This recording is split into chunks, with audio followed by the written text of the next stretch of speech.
บทหนึ่งบทสองอันนี้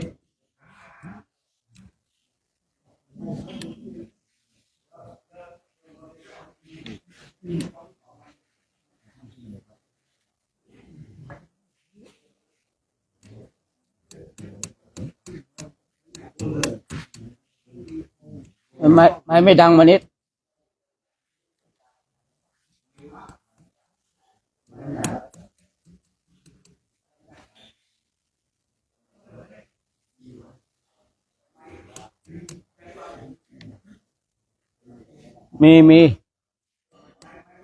มีติดอยู่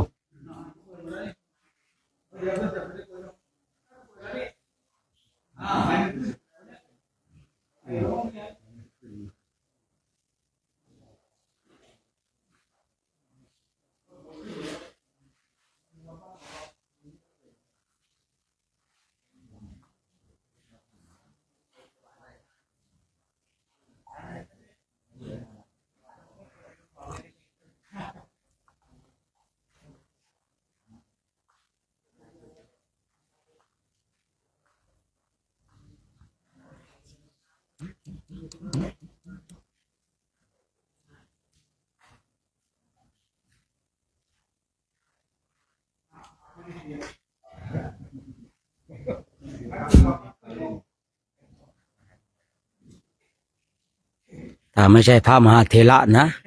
เอาแล้วนี่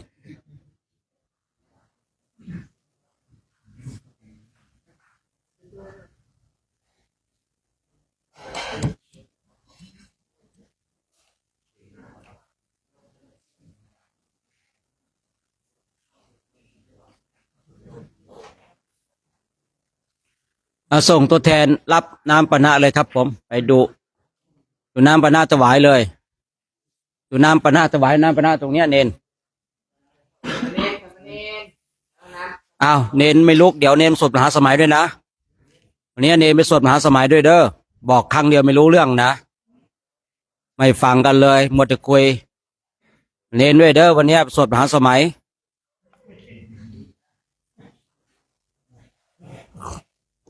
บอกครั้งเดียวไม่ฟังไม่ได้ยินกัน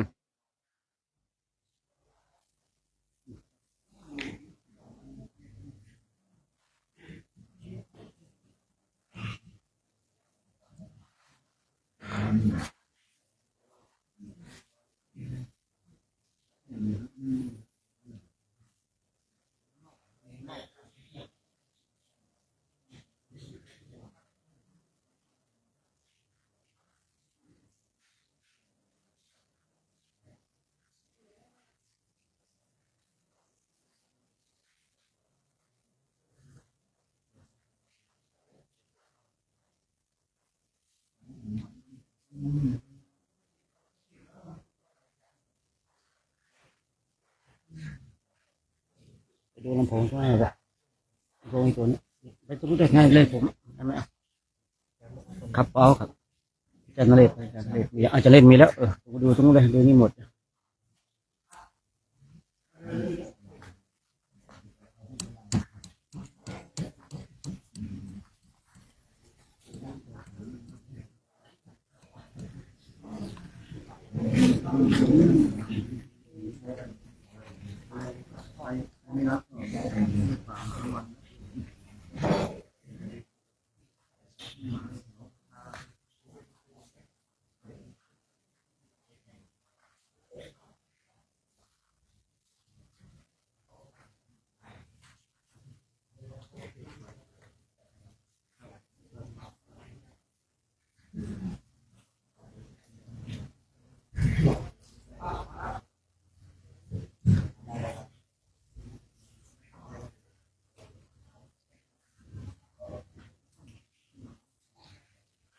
กับนิมนต์ดื่มน้ำปานะก่อนเนาะ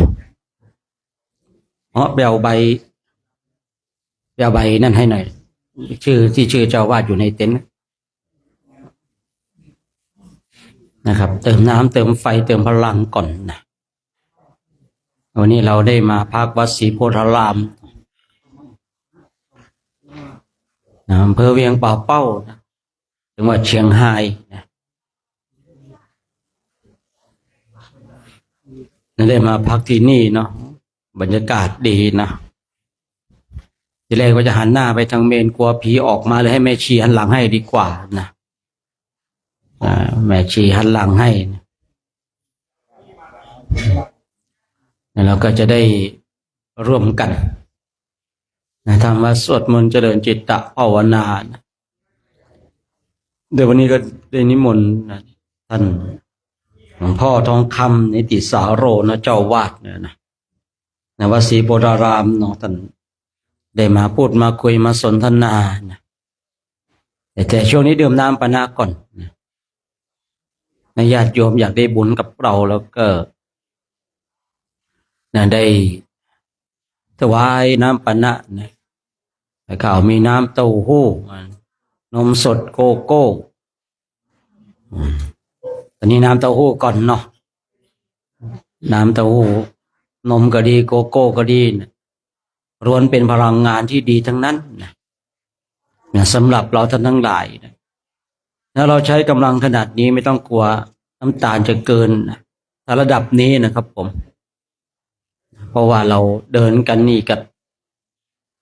ผมก็มองดูผมเดินช้าๆนะแต่เห็นทั้งหลังทำไมมันตุบตับกันเห็นตอนเขาไล่นะ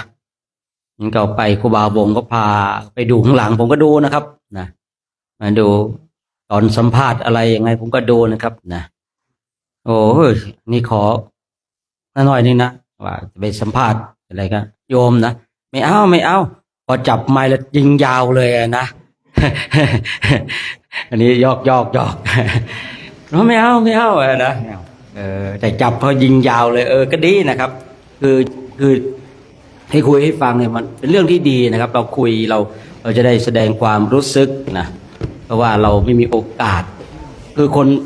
นบางคนไม่มีโอกาสเช่นเรานะคือเราก็ต้องแสดงแบบฉันทำได้ฉันมาได้ฉันทำได้ฉันโมได้ประมาณนั้นนะคือเราพระก็ดีนะโยมก็ดีถ้านั่นก็คุยภาษาบ้านเราได้ครับผมแต่บางทีเราคุยภาษาไทยเนี่ยบางทีก็อาจจะนึกคำไม่ค่อยออกเนาะบางคนนะ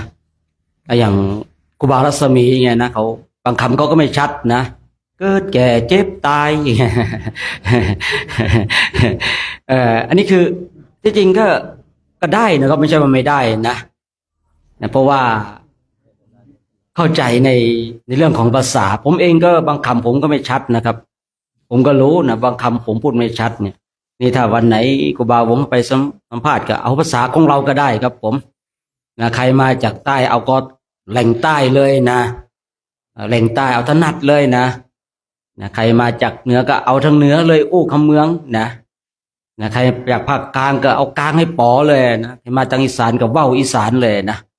ใครมาจากทางสป.ลาวก็เขาว่ายังไง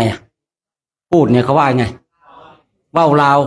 นะเว้าลาวไปเลยนะเว้าลาวไปเลยอันนี้สงสัยมารออกแล้วนะคุยแบบนี้มารออกแล้วนะแสดงว่ามารเนี่ยไม่ตามมาแล้วนะแสดงว่ามารออกแล้วนะอ๋อผมนึกแล้วว่าทำไมมารก็อยากได้เนนไปสวด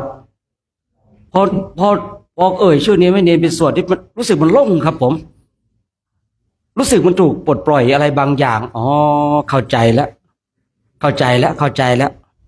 นี่เราอยากให้เนนเขาไปสร้างบารมีเพิ่มนะเนี่ยในวันดีครูบาวงก็ไปหรือว่าบาเยินเนี่ยเยินหรือเยินไม่รู้นะเยินเนาะครูบาเยินนะครูบาเยินนะผมก็เรียกเยินอย่างนาคอมไงนะนาคอมชวนชื่นนะนาเยินนี่ครูบาเยินเนาะนี่ครูบาเยินดีเรียกยากก่อนเปลี่ยนชื่อใหม่เถอะ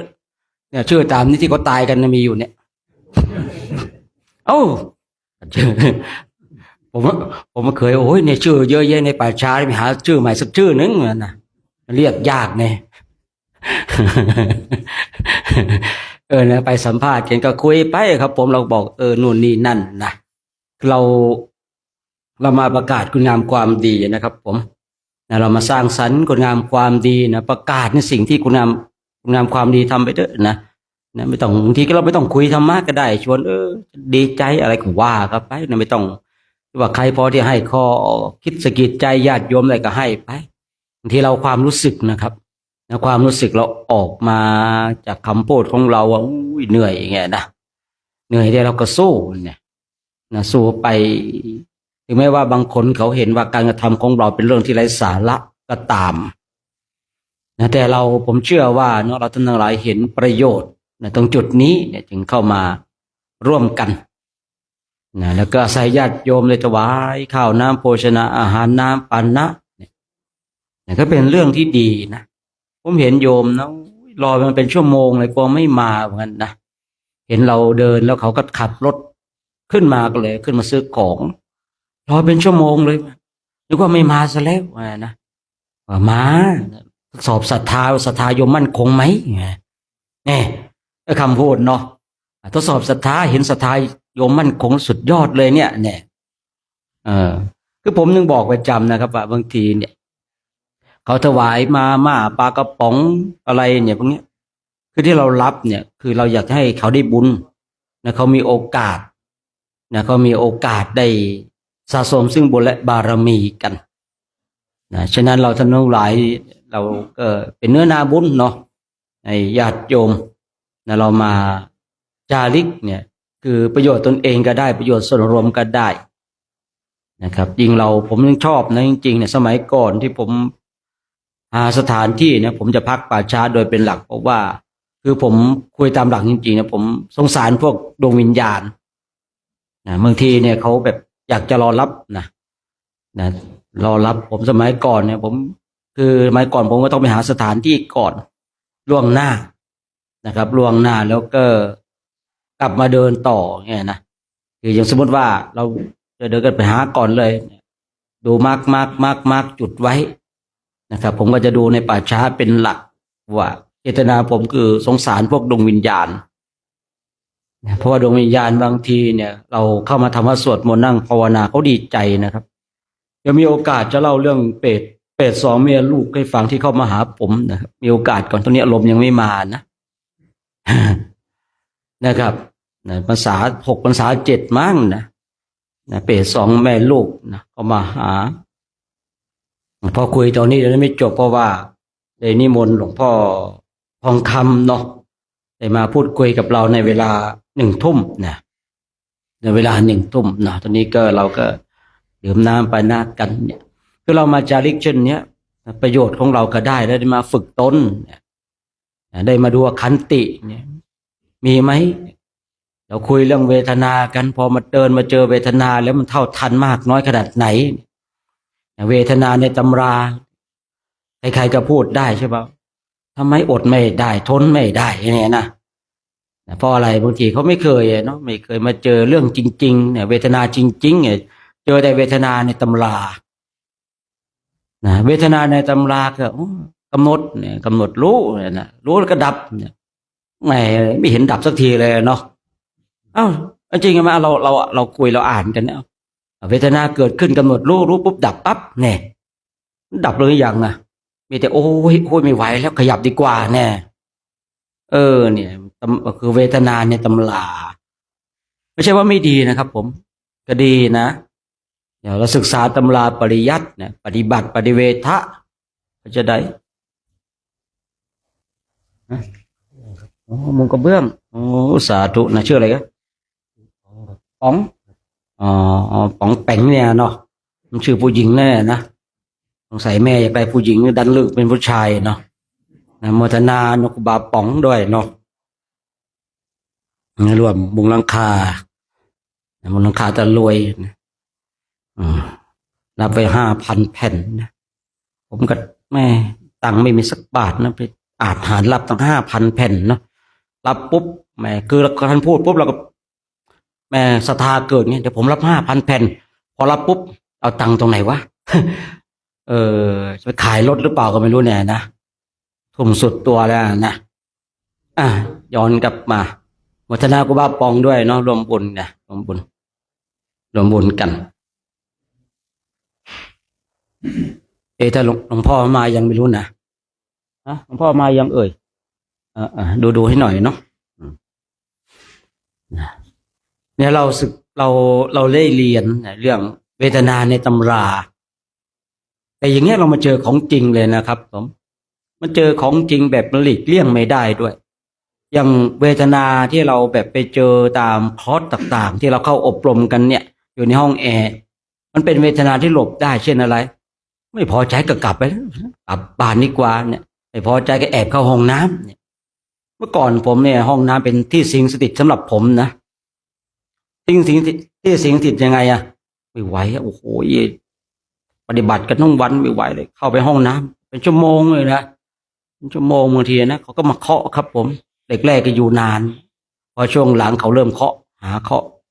หาตามหายตัวได้แล้วนะหายไปอยู่ในห้องน้ำไม่ใช่เป็นนอนนะหายไปหลบไปพักเนี่ยนะไอ้เรื่องที่แบบเราทั้งหลายทำเนี่ยคือผมทำมาหมดแล้วจึงรู้ไงจึงรู้ไว้นะทำมาหมดแล้วนะทุกอย่างนะบางทีนะคือเราเคยทำเราจึงรู้บางอย่างนะบางอย่างฉะนั้นในเวทนาในตำรานะเวทนาในห้องเรียนคือมันเหมือนกับเราเนี่ยมันไปศึกษาแล้วแต่เรายังไม่รู้ว่ามันเป็นอย่างไรแน่อย่างเรามาเดินเนี่ยนะร้อนก็ร้อนเวทนาก็เกิดมันเห็นจิตของตนเองนะนี่ขึ้นอยู่บุคคลนั้นว่าจะมีปัญญาขนาดไหนที่จะไปดับมีกำลังนะของญาณมากน้อยขนาดไหนเนี่ยมันเห็นนะผมจึงชอบครับตลอดระยะเวลาที่ผมบวชมาทุกปีผมไม่เคยทิ้งการเดินทุดงค์เลยนะครับจะเดินมากเดินน้อยเท่านั้นเองนะจะเดินมากเดินน้อยทุกปีผมจะเดินนะเส้นแถวนี้ผมเดินเกือบหมดแล้วนะเพราะว่าผมเห็นคุณของการเดินทุดงค์ครับเห็นคุณมากๆเลยนะและทำให้เราเนี่ยคือมีเครื่องอยู่ทำให้เราได้เข้าใจและศึกษาในสิ่งต่างๆได้ชัดเจนฉะนั้นเนี่ยคือเราท่านทั้งหลายคือเรามาอย่างเงี้ยคือเรามาศึกษาเรามาปฏิบัติร่วมกันแต่พอจบโครงการเนี่ยคือผมอยากจะให้แบบพาเนี่ยเดินรูปเดียวครับถ้ายังรูปเดียวไม่กล้าก็2 รูปอย่าไป3-4 รูปครับผมคือถ้าไปเดินจริงๆแบบเอาแบบให้มันชัดเจนได้ศึกษาจิตอย่างชัดเจนรูปเดียวครับรูปเดียวแล้วเราจะเห็นสภาวะจิตเห็นการเปลี่ยนแปลงของจิตเห็นจิตที่มันต่อสู้นะที่เดินไปฉันมาทำอะไรที่นี่ไงนะบางทีเดินไปบางเดินจิตคล้ายๆว่าจิตเนี่ยมันต่อสู้กันท่านหลายบางคราวนะไปกลับวัดวัดก็มีที่นอนมีแอร์มีพัดลมมีญาติโยมคอยช่วยแล้วไปเดินให้มันลำบากทำเรื่องทำราวอะไรแบบนี้นะเนี่ยเดินไปก็โอ้ยดีใจได้เดินนะนี่มันมีนะครับครับนี่มนต์หลวงพ่อนะครับผมนะขยับนี้มาขยับไม่นะครับนะคือเราได้ผมจึงเห็นคุณการจาริกธุดงค์นะครับนิมนต์บ่อยนะครับผมเลยว่าเราเนี่ยบางทีเนี่ยไปออกจากกองการนะครับนะจบกองการโน่นเดือนมีนาไปมีนา31 มีนานะครับมาถึงสนามบินเนี่ยครับพอแล้วเตรียมเนื้อเตรียมตัวสัก10 กว่าวันเนี่ยไปเลยครับรูปเดียวฉายเดียวไปเลยวันแมนโชว์ไปเลยนะตายก็ตายนะถ้าเรารอดมาได้เราก็อาจหารถ้าตายไปแล้วก็ชาตินี้ก็จบผมคิดอย่างนั้นนะสมัยก่อนนะคือผมไม่คือถ้าเรายังไม่เก่งก็2 รูป 3 รูปก็พอได้อยู่แต่4-5 รูปอย่าไปมันไปสนุกกันนะครับถ้าไปจริงๆเนาะเอาละเนาะวันนี้เราได้มาพักที่วัดศรีโพธารามเนาะโดยมีหลวงพ่อทองคำนิติสาโรนะท่านเป็นเจ้าวาดเนาะ ซึ่งในวันนี้เองก็ได้กราบอาราธนานิมนต์ให้หลวงพ่อได้มาพูดมาคุยเป็นธรรมปฏิสันถานกับเราท่านทั้งหลายกันซึ่งอายุการพรรษาของหลวงพ่อเองก็25 พรรษาเนาะฉะนั้นใครคือต่ำกว่า25 พรรษาเนาะก็จะได้กราบทำความเคารพหลวงพ่อทองคำกันเนาะฉะนั้นให้พระภิกษุสงฆ์ผู้มีพรรษาต่ำกว่า25 พรรษาเนาะจะได้กราบทำความเคารพหลวงพ่อกันเนาะพร้อมกันแล้วกราบกราบกราบในโอกาสเน้นแม่ชีพร้อมแล้วกราบกราบกราบครับในค่ำคืนนี้เนาะคณะพระภิกษุสงฆ์ในโครงการจาริกธรรมตามรอยบาทพระศาสดาวัดดอยเทพนิมิตรตำบลป่าซางอำเภอแม่จันทร์จังหวัดเชียงรายนำโดยพระเดชพระคุณหลวงพ่อพระครูธีรธรรมปราโมทย์ซึ่งผมเองพระโชคใจพระพัสโรได้เป็นตัวแทนของพระเดชพระคุณหลวงพ่อได้นำพาคณะพระภิกษุสงฆ์องค์สมณเณรพร้อมกับแม่ชีและอุบาสกอุบาสิกาได้มาพักที่วัดศรีโพธารามในปีนี้เองก็ซึ่งมีพระภิกษุสงฆ์องค์สมณเณรแล้วก็แม่ชีอุบาสกอุบาสิกาเข้าร่วมโครงการก็70 กว่าชีวิตฉะนั้นในค่ำคืนนี้นะครับผมเองก็ต้องขอกราบอาราธนานิมนต์หลวงพ่อทองคำนิติสาโรได้กล่าวธรรมปฏิสันถานกับคณะพระภิกษุสงฆ์ในโครงการจาริกธรรมตามสมควรแก่เวลานิมนต์ครับหลวงพ่อ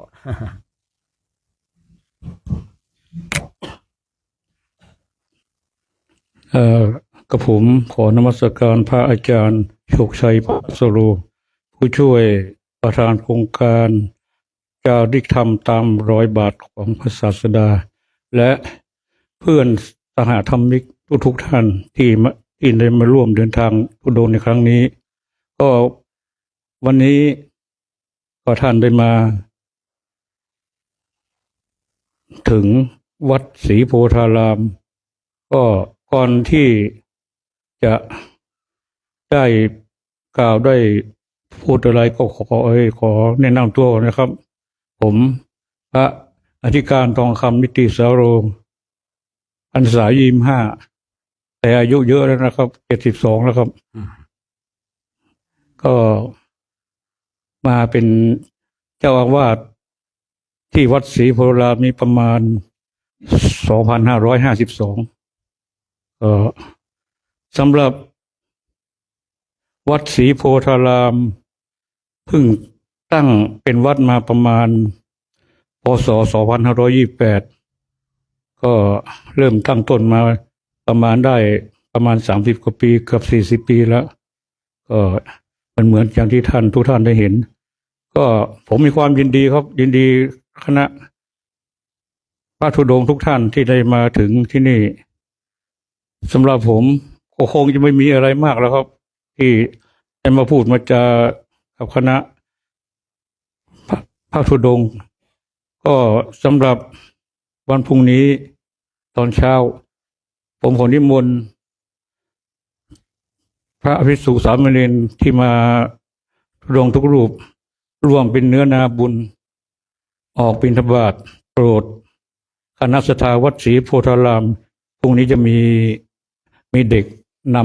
นำไปในออกเดินทางกี่โมงครับประมาณ7 โมงเช้าก็ขอนิมนต์ทุกท่านนะครับสำหรับคืนนี้ก็มีคณะศรัทธากันมาร่วมมีน้ำปานะมีกาแฟมาร่วมทำบุญพรุ่งนี้ตอนฉันเช้าก็มีคณะศรัทธามาร่วมถวายอาหารคงจะหลายอย่างก็ได้จะจัดเตรียมไว้แล้วก็ขอให้คณะพระธุดงค์ทุกท่านนะครับพักผ่อนหรือว่าตามอัธยาศัยนะครับต่อไปก็ผมคงไม่มีอะไรแล้วผม เป็นคนพูดไม่เก่งก็พูดได้แค่นี้แล้วครับ สาธุครับขอบพระคุณหลวงพ่อมากเลยเนาะก็เกรงใจหลวงพ่ออยู่เนาะที่แต่ก็นิมนต์หลวงพ่อมาพูดมาคุยสักหน่อยก็ดีเนาะยังไงก็กราบขอบพระคุณหลวงพ่อนะครับ ผม วันพักผ่อนตามอัธยาศัยเด้อคิดว่าเป็นวัดของตัวเองเด้อ วัดของหลวงพ่อเองเนาะลืมไปนะ ก็กราบขอบพระคุณหลวงพ่อมากเนาะครับผม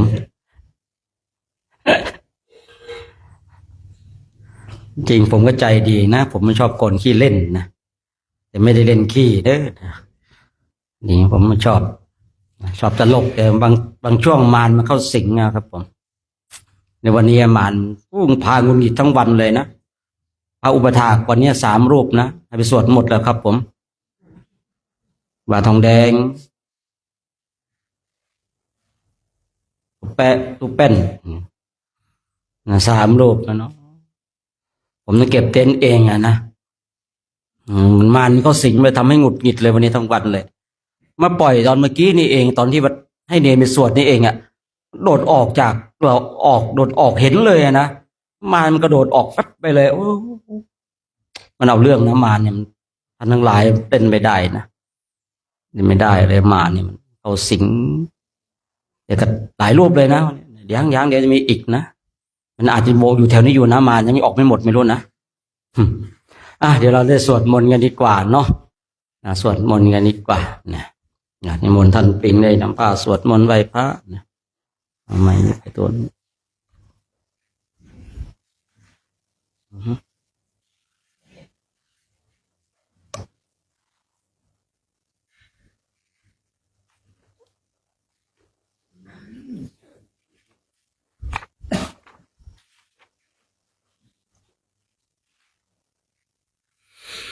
ขอโอกาสครูบาอาจารย์เป็นต้นเสียงในการสวดมนต์ทำวัดเย็นในวันนี้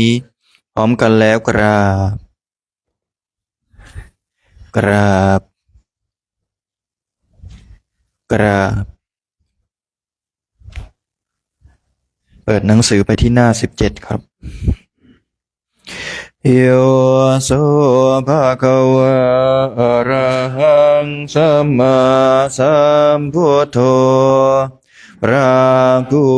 มีพระภาคเจ้านั้นพระองค์ใดเป็นพระอรหันต์ตรัสรู้เองโดยชอบแล้วสวากขาโตเยนะภะคะวะตาธัมโมพระธรรมคือศาสนาที่พระผู้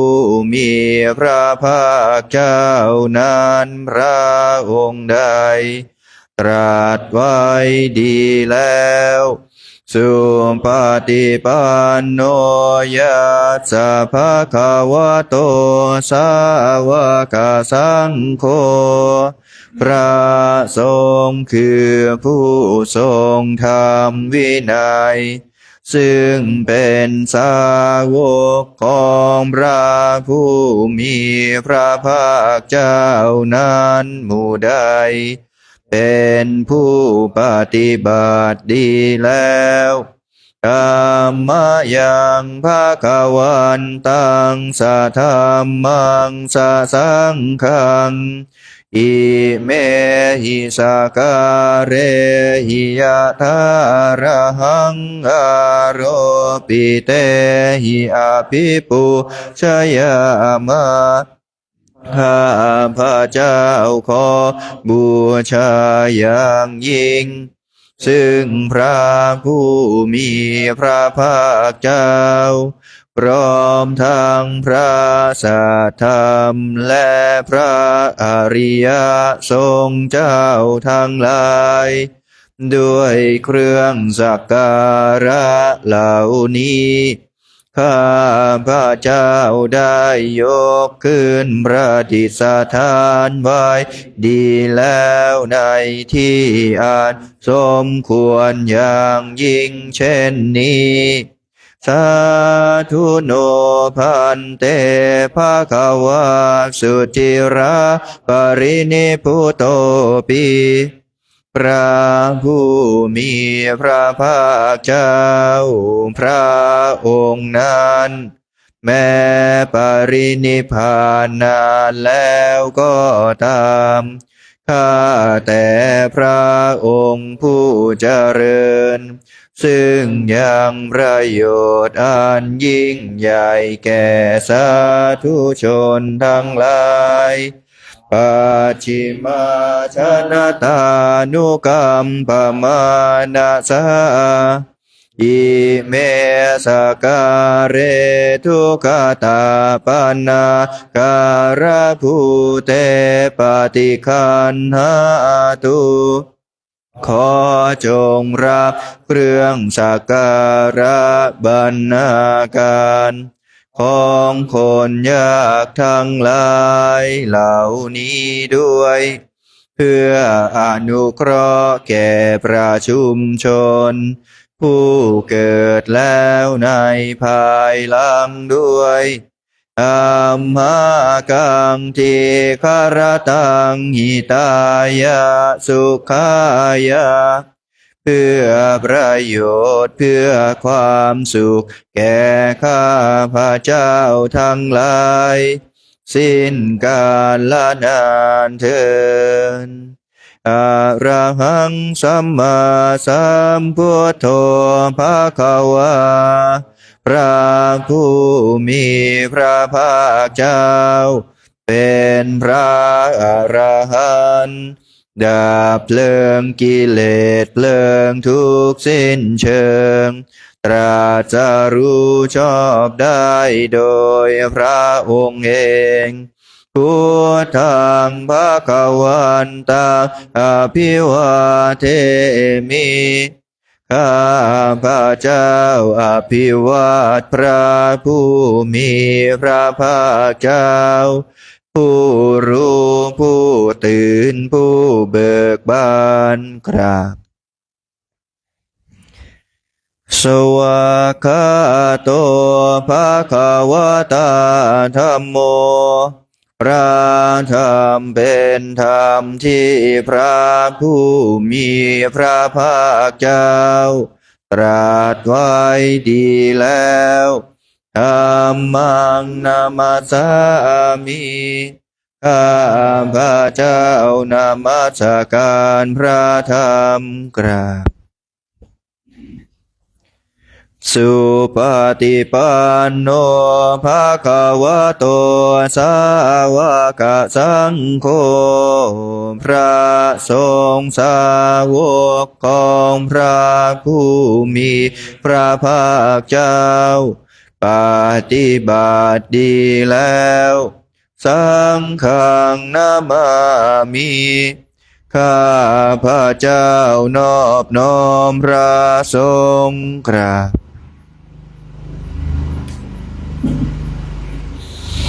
หันธรรมยังพุทธัสสะภะคะวะโตปุพพะคะนะมะการังกะโรมาเสนะโมตัสสะภะคะวะโตอะระหะโตสัมมาสัมพุทธัสสะนะโมตัสสะภะคะวะโตอะระหะโตสัมมาสัมพุทธัสสะนะโมตัสสะภะคะวะโตอะระหะโตสัมมาสัมพุทธัสสะขอนอบน้อมแด่พระผู้มีพระภาคเจ้าพระองค์นั้นซึ่งเป็นผู้ไกลจากกิเลสตรัสรู้ชอบได้โดยพระองค์เองหันธรรมยังพุทธานุสตินายังกโรมาเส ตังโก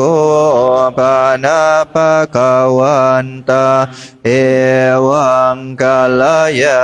โนกิตติสัตโตอาภุคโตก็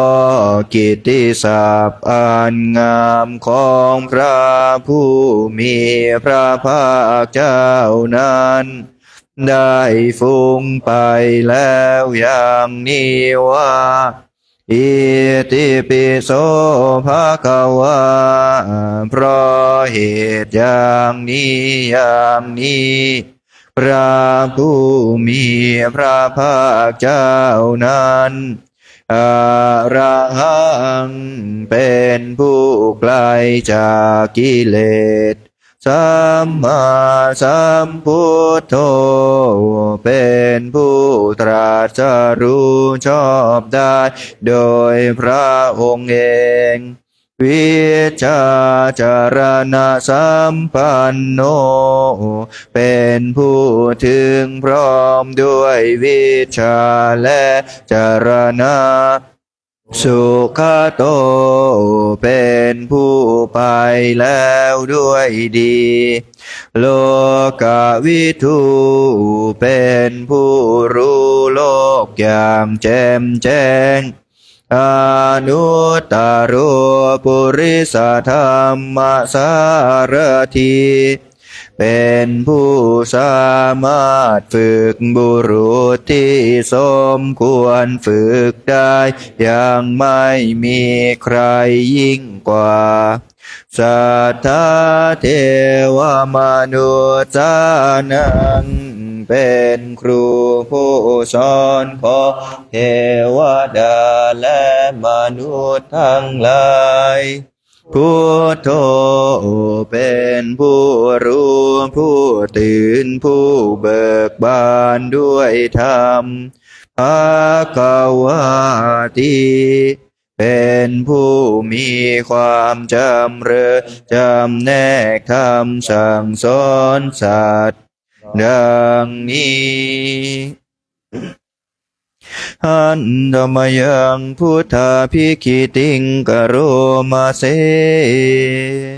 พุทธวาระหันตวรตาทิกุณาพิยุโตพระพุทธเจ้าประกอบด้วยคุณมีความประเสริฐแห่งอรหันตคุณเป็นต้นสุทธาพิยานการุณาอิสมาคตาโตมีพระองค์ประกอบด้วยพระญาณและพระกรุณาอันบริสุทธิ์โหเทสิโยสุชานาตังกามลังวะสุโรพระองค์ได้ทรงกระทำชนที่ดีให้เบิกบานดุจอาทิตย์ทำบัวให้บานวันธามังตมรนังศิระสาชิเนนทังข้าพระเจ้าไหว้พระชินสีผู้ไม่มีกิเลสพระองค์นั้นด้วยเสียงกล่าวพุทโธโยสัพพปานินางสารนาเขมามุตตมังพระพุทธเจ้าพระองค์ใดเป็นสารณะอันเกษมสูงสุดของสัตว์ทั้งหลายปัทมาดุสติทานังวันทามิตังสิเรนังข้าพระเจ้าไหว้พระพุทธเจ้าพระองค์นั้นอันเป็นที่ตั้งแห่งความระลึกองค์ที่หนึ่งด้วยเสียงกล่าว พุทธาสาจามิทาโสวาพุทโธเมสามิกิจจารุข้าพระเจ้าเป็นทาสของพระพุทธเจ้าพระพุทธเจ้าเป็นนายมีอิสระเหนือข้าพระเจ้าพุทโธทุกขาสักขาตา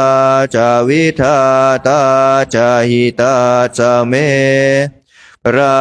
พุทธเจ้าเป็นเครื่องกำจัดทุกข์และทรงไว้ซึ่งประโยชน์แก่ข้าพระเจ้าพุทธาสาหังนิยาเทมิสริรันชีวิตันจิทังข้าพระเจ้ามอบกายถวายชีวิตนี้แด่พระพุทธเจ้าวันทันโตหังจริตสามิพุทธาเสวะสุโพธิตังข้าพระเจ้าผู้ไว้อยู่จากประพฤติตามซึ่งความตรัสรู้ดีของพระพุทธเจ้านาทิเมสารนังอัญญาพุทโธเมสารนังวรังสารณะอื่นของข้าพระเจ้าไม่มีพระพุทธเจ้าเป็นสารณะอันประเสริฐของข้าพระเจ้าเอเตนะสัจวัชเชนะวัตายังสาธุสาสเนด้วยการกล่าวคำสัตย์นี้ข้าพระเจ้าพึงเจริญในพระศาสนาของพระศาสดาพุทธังเมวันธรรมาเนนายังปุญญังปัสสุตังหิทาข้า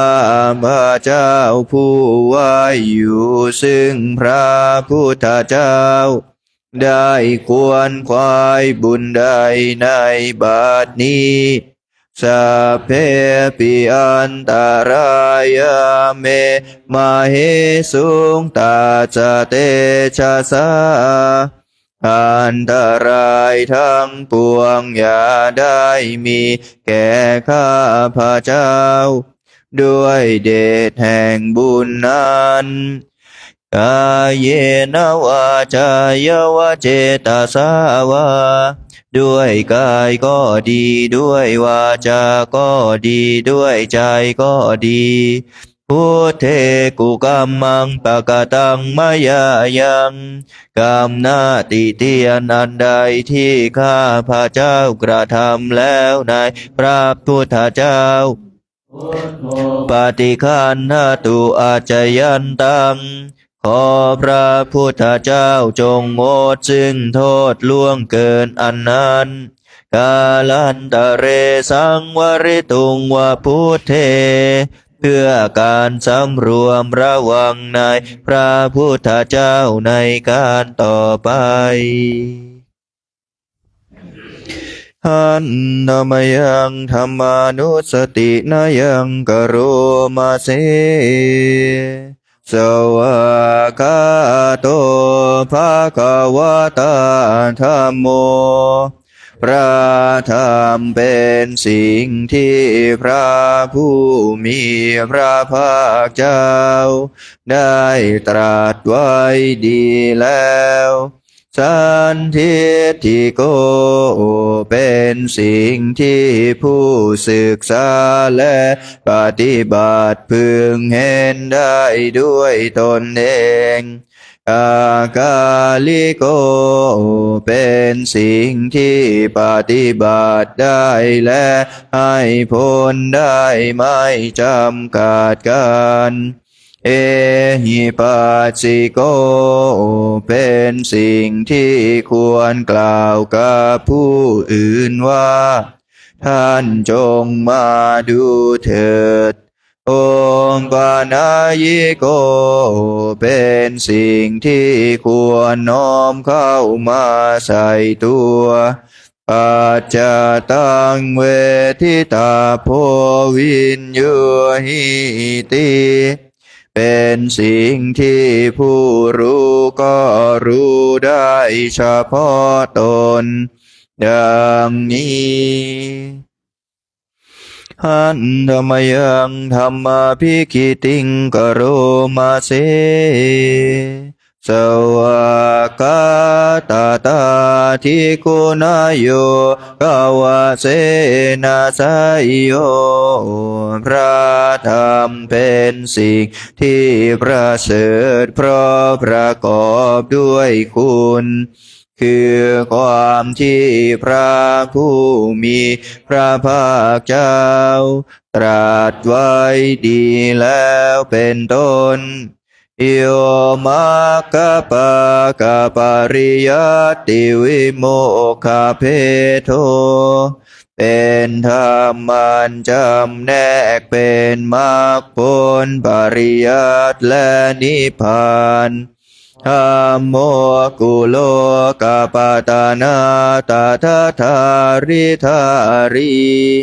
เป็นธรรมทรงไว้ซึ่งผู้ทรงธรรมจากการตกไปสู่โลกที่ชั่ววันธรรมหังตมหารังวรธรรมเมตังข้าพระเจ้าไหว้พระธรรมอันประเสริฐนั้นอันเป็นเครื่องขจัดเสียซึ่งความมืดธัมโมโยสัพพปานินางสารนังเขมมุตตมังพระธรรมใดเป็นสารณะอันเกษมสูงสุดของสัตว์ทั้งหลายทุติยานุสติทานังวันทามิตังสิเรนะหังข้าพระเจ้าไหว้พระธรรมนั้นอันเป็นที่ตั้งแห่งความระลึกองค์ที่สองด้วยเสียงกล่าวธรรมาสาหัสสมิทาโสวะธัมโมเมสามิกิจจโรข้าพระเจ้าเป็นทาสของพระธรรมพระธรรมเป็นนายมีอิสระเหนือข้าพระเจ้าธัมโมทุกขัสสะคาตาจะวิทาตาจะหิตาจะเมพระธรรมเป็นเครื่องกำจัดทุกข์และทรงไว้ซึ่งประโยชน์แก่ข้าพระเจ้าธรรมัสสะหังนิยาเทมิสาริรันชีวิตันจิทังข้าพระเจ้ามอบกายถวายชีวิตนี้แด่พระธรรมวันทานโตหังจริสามิธรรมะเสวะสุธรรมตังข้าพระเจ้าผู้ไว้อยู่จากประพฤติตามซึ่งความเป็นธรรมดีของพระธรรมนาทิเมสารนังอัญญาธัมโมเมสารนังวรังสารณะอื่นของข้าพระเจ้าไม่มีพระธรรมเป็นสารณะอันประเสริฐของข้าพระเจ้าเอเตนะสัจวัชเชนะวัตยังสัตถุสาสเนด้วยการกล่าวคำสัตย์นี้ข้าพระเจ้าพึงเจริญในพระศาสนาของพระศาสดาธ ธัมมังเมวันธรรมาเนนะยังปุญญังปัสสุตังอิทาข้าพระเจ้าผู้ไว้อยู่ซึ่งพระธรรมได้ควรควายบุญใดในบัดนี้สัพเพปิอันตรายาเมมาเหสุงตาจเตชะสาอันตรายทางปวงอย่าได้มีแก่ข้าพระเจ้าด้วยเดชแห่งบุญนั้นกายเยนวาจายวะเจตสาวาด้วยกายก็ดีด้วยวาจาก็ดีด้วยใจก็ดีธรรมเมกุกรรมังปะกตังมยายังกรรมหน้าติเตียนอันใดที่ข้าพระเจ้ากระทำแล้วในพระธรรมธัมโมปฏิคันหตุอัจจยันตังขอพระธรรมจงงดซึ่งโทษล่วงเกินอันนั้นกาลันตะเรสังวริตุงวะธรรมเมเพื่อการสำรวมระวังในพระธรรมในการต่อไปอันธรรมยังสังขานุสตินายังกโรมาเสสุปฏิปันโนภะคะวะโตสาวกสังโฆทรงสาวกของพระผู้มีพระภาคเจ้าหมู่ใดปฏิบัติดีแล้วอุ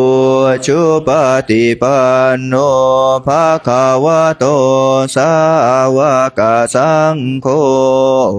ทรงสาวกของพระผู้มีพระภาคเจ้าหมู่ใดปฏิบัติตรงแล้วยายาปฏิปันโนภะคะวะโตสาวกสังโฆทรงสาวกของพระผู้มีพระภาคเจ้าหมู่ใดปฏิบัติเพื่อรู้ธรรมเป็นเครื่องออกจากทุกข์แล้วสามีจิปฏิปันโนภะคะวะโตสาวกสังโฆทรงสา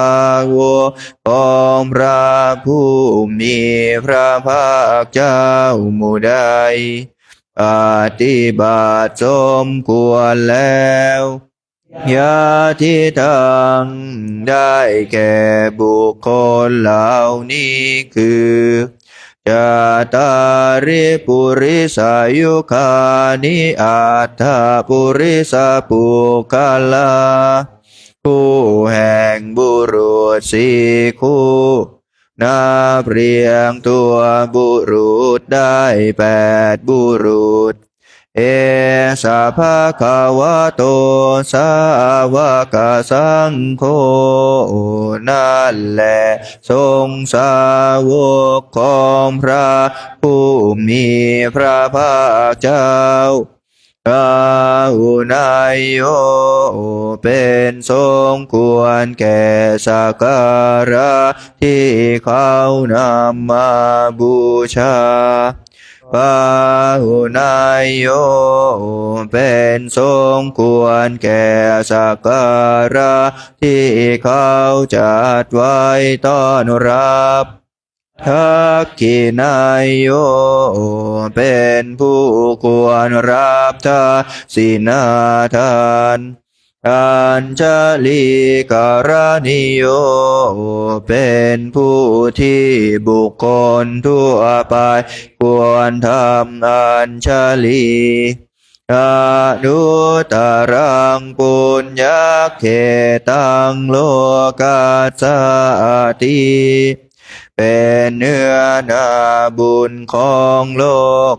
ไม่มีนาบุญอื่นยิ่งกว่า ดังนี้หันธรรมยังสังฆาภิกิติงกโรมาเสสัทธรรมโชสุปฏิปัตติคุณา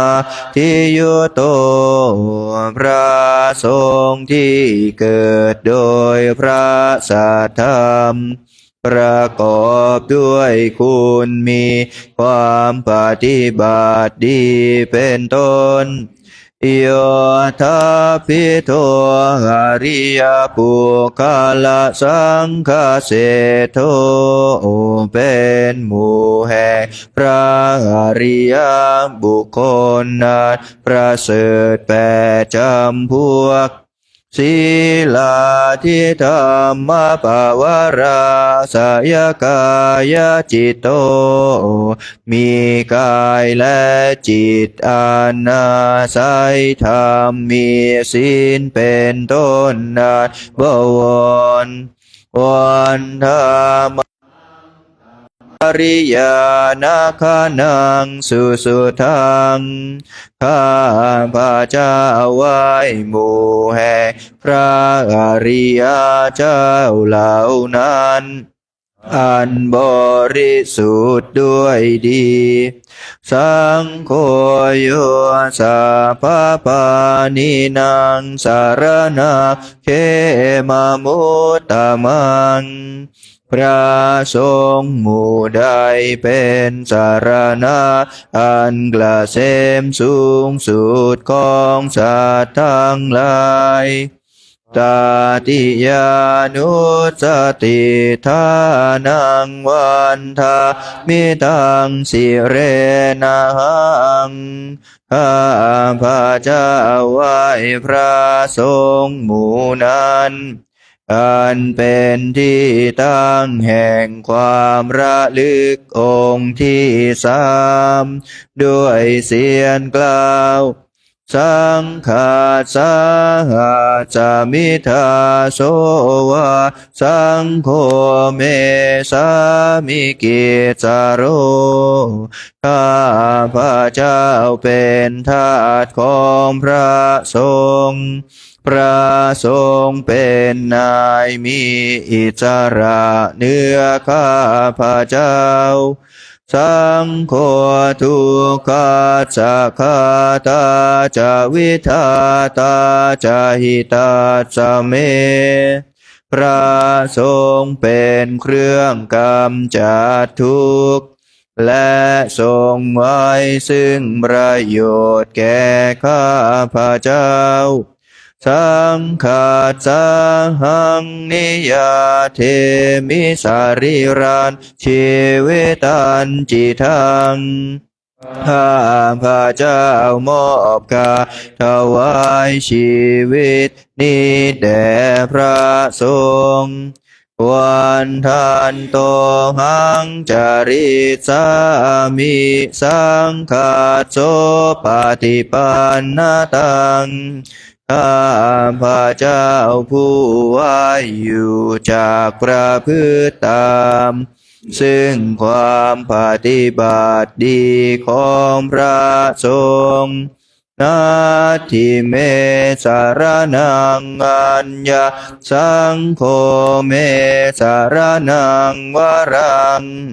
สารณะอื่นของข้าพระเจ้าไม่มี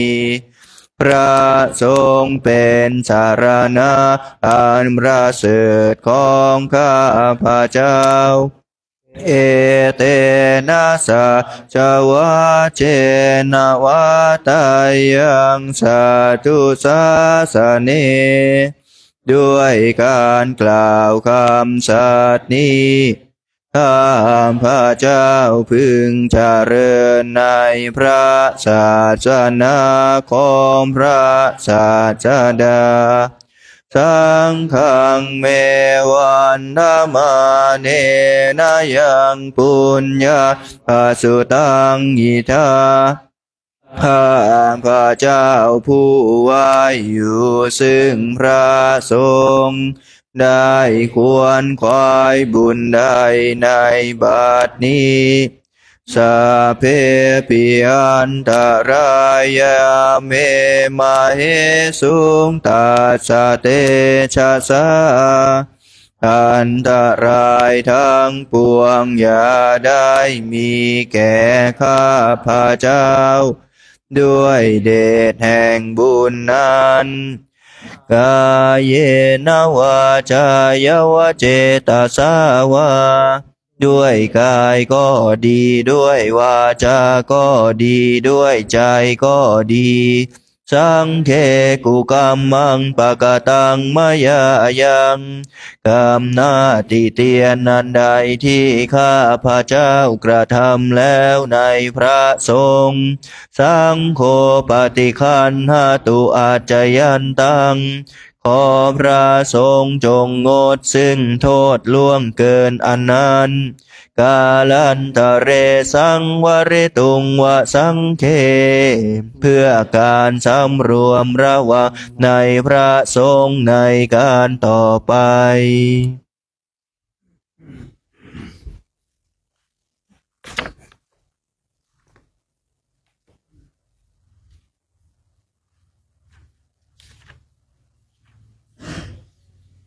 เปิดหนังสือไปที่หน้า119ครับ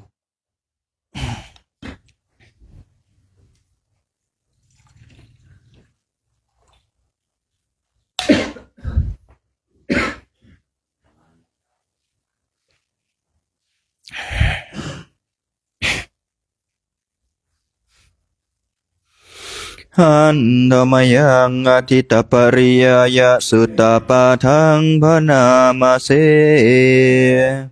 เอวามเมสุตังเอ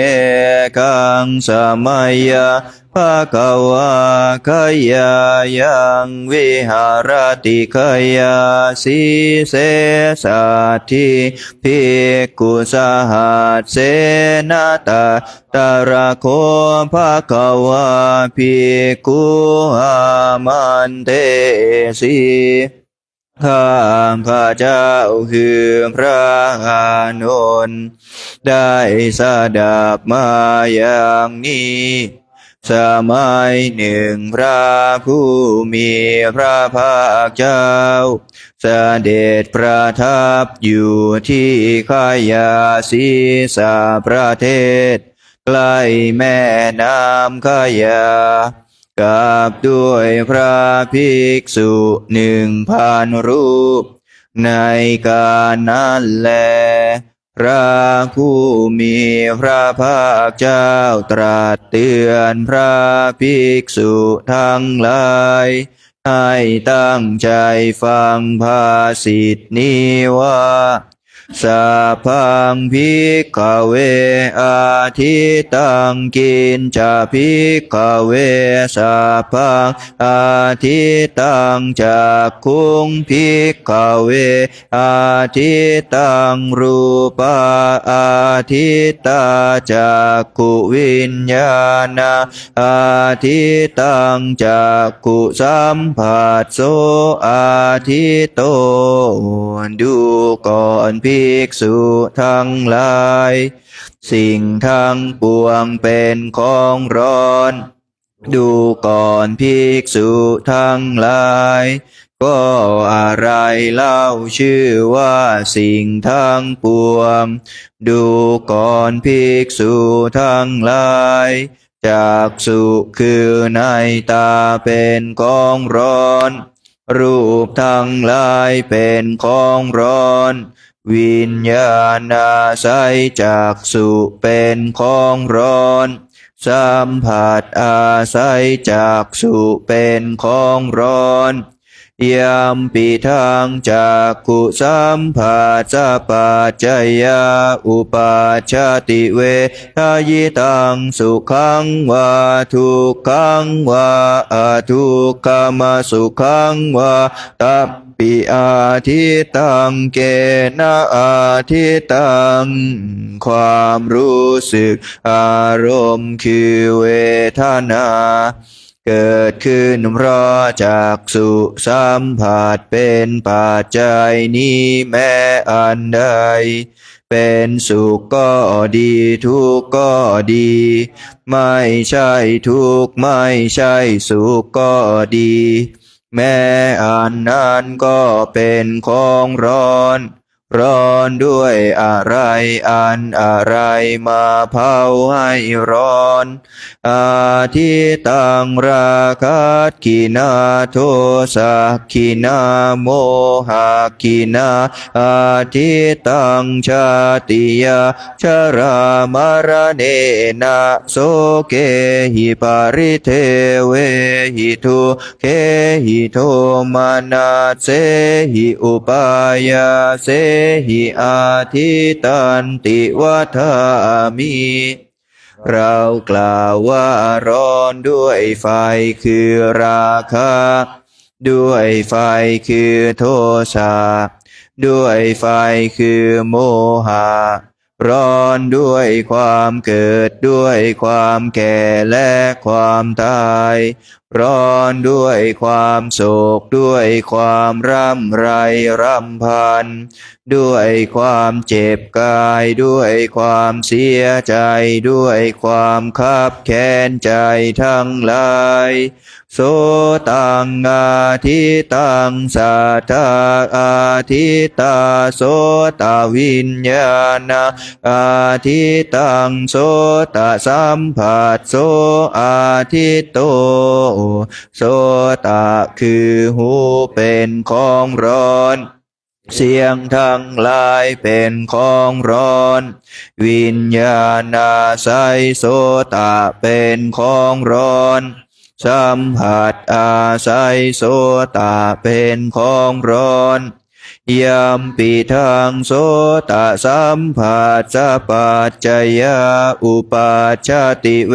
ทายตังสุขังวาทุกขังวาอทุกขมสุขังวาตัมปิอาทิตังเกนะอาทิตังความรู้สึกอารมณ์คือเวทนาเกิดขึ้นเพราะโสตสัมผัสเป็นปัจจัยนี้แม้อันใดเป็นสุขก็ดีทุกข์ก็ดีไม่ใช่ทุกข์ไม่ใช่สุขก็ดีแม้อันนั้นก็เป็นของร้อนร้อนด้วยอะไรอันอะไรมาเผาให้ร้อนอาทิตังราคะกินาโทสะกินาโมหะกินาอาทิตังชาติยาชรามรณะนะโสเกหิปาริเทเวหิทุกเขหิโทมานาเสหิอุปายาเสหิอาทิตันติวัฏามิเรากล่าวว่าร้อนด้วยไฟคือราคะด้วยไฟคือโทสะด้วยไฟคือโมหะร้อนด้วยความเกิดด้วยความแก่และความตายร้อนด้วยความโศกด้วยความร่ำไรรำพันด้วยความเจ็บกายด้วยความเสียใจด้วยความคับแค้นใจทั้งหลายคานังอาทิตังคันธาอาทิตาคานวิญญาณอาทิตังคานสัมผัสโสอาทิตโตคานะคือจมูกเป็นของร้อนกลิ่นทั้งหลายเป็นของร้อนวิญญาณอาศัยคานะเป็นของร้อนสัมผัสอาศัยคานะเป็นของร้อนยัมปิทังคานะสัมผัสสะปัจจยาอุปัชชติเวทายตังสุขังวาทุกขังวาอทุกขมสุขังวาตัมปิอาทิตังเกนะอาทิตังความรู้สึกอารมณ์คือเวทนาเกิดขึ้นเพราะคานะสัมผัส เป็นปัจจัยนี้แม้อันใดเป็นสุขก็ดีทุกข์ก็ดีไม่ใช่ทุกข์ไม่ใช่สุขก็ดีแม้อันนั้นก็เป็นของร้อนร้อนด้วยอะไรอันอะไรมาเผาให้ร้อนอาทิตังราคะกินาโทสะกินาโมหะกินาอาทิตังชาติยาชรามรณเนนะโสเกหิปาริเทเวหิทุเขหิโทมนัสเสหิอุปายาเสหิอาทิตันติวัฏามิเรากล่าวว่าร้อนด้วยไฟคือราคะด้วยไฟคือโทสะด้วยไฟคือโมหะร้อนด้วยความเกิดด้วยความแก่และความตายร้อนด้วยความโศกด้วยความร่ำไรรำพันด้วยความเจ็บกายด้วยความเสียใจด้วยความคับแค้นใจทั้งหลายชิวหาอาทิตาระสาอาทิตาชิวหาวิญญาณ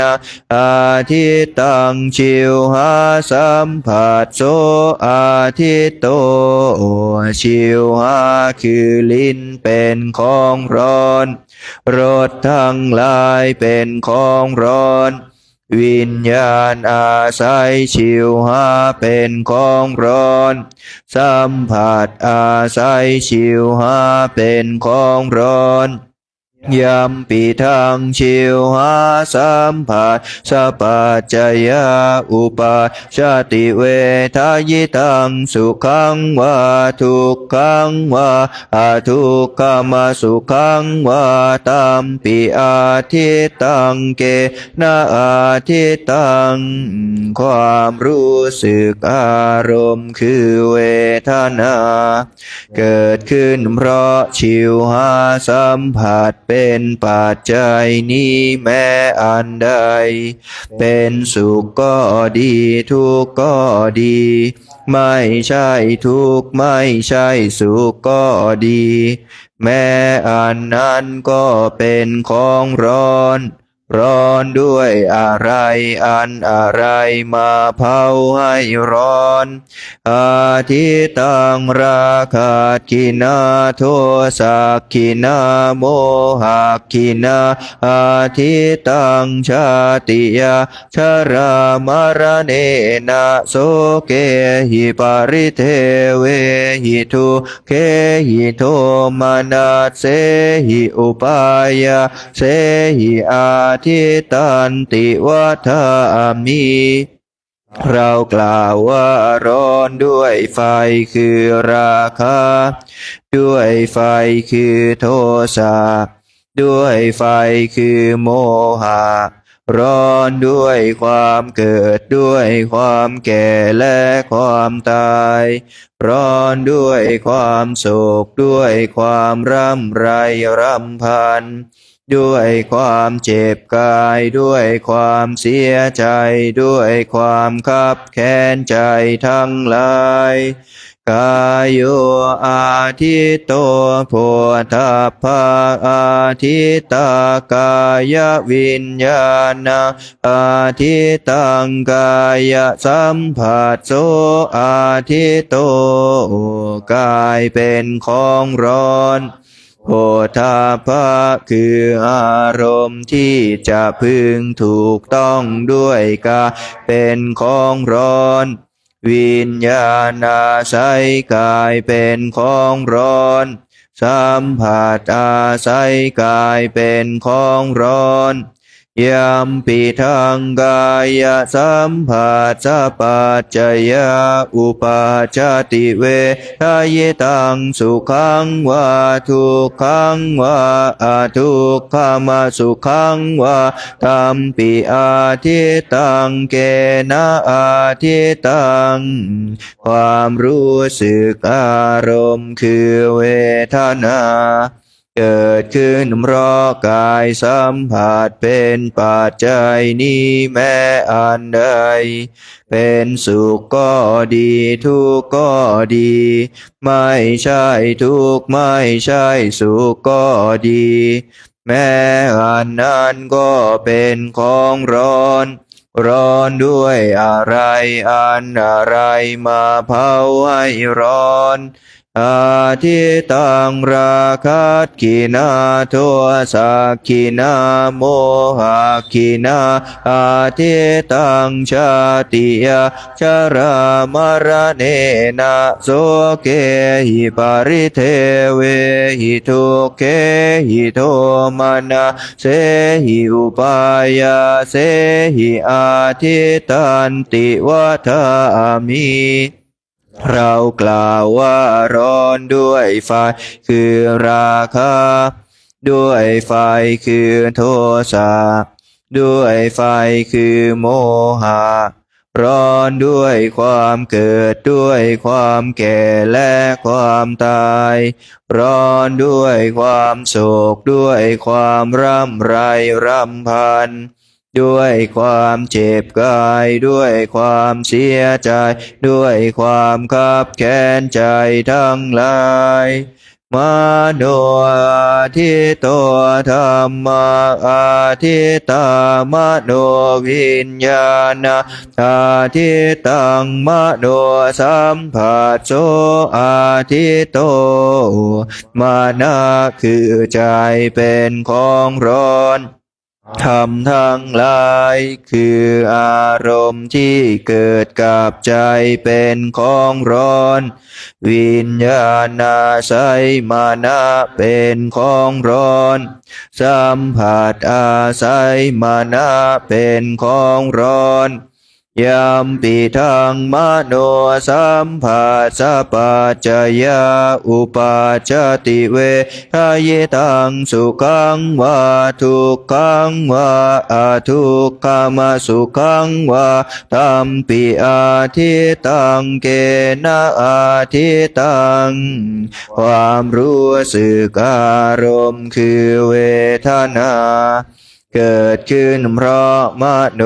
สัมผัสเป็นปัจจัยนี้แม้อันใด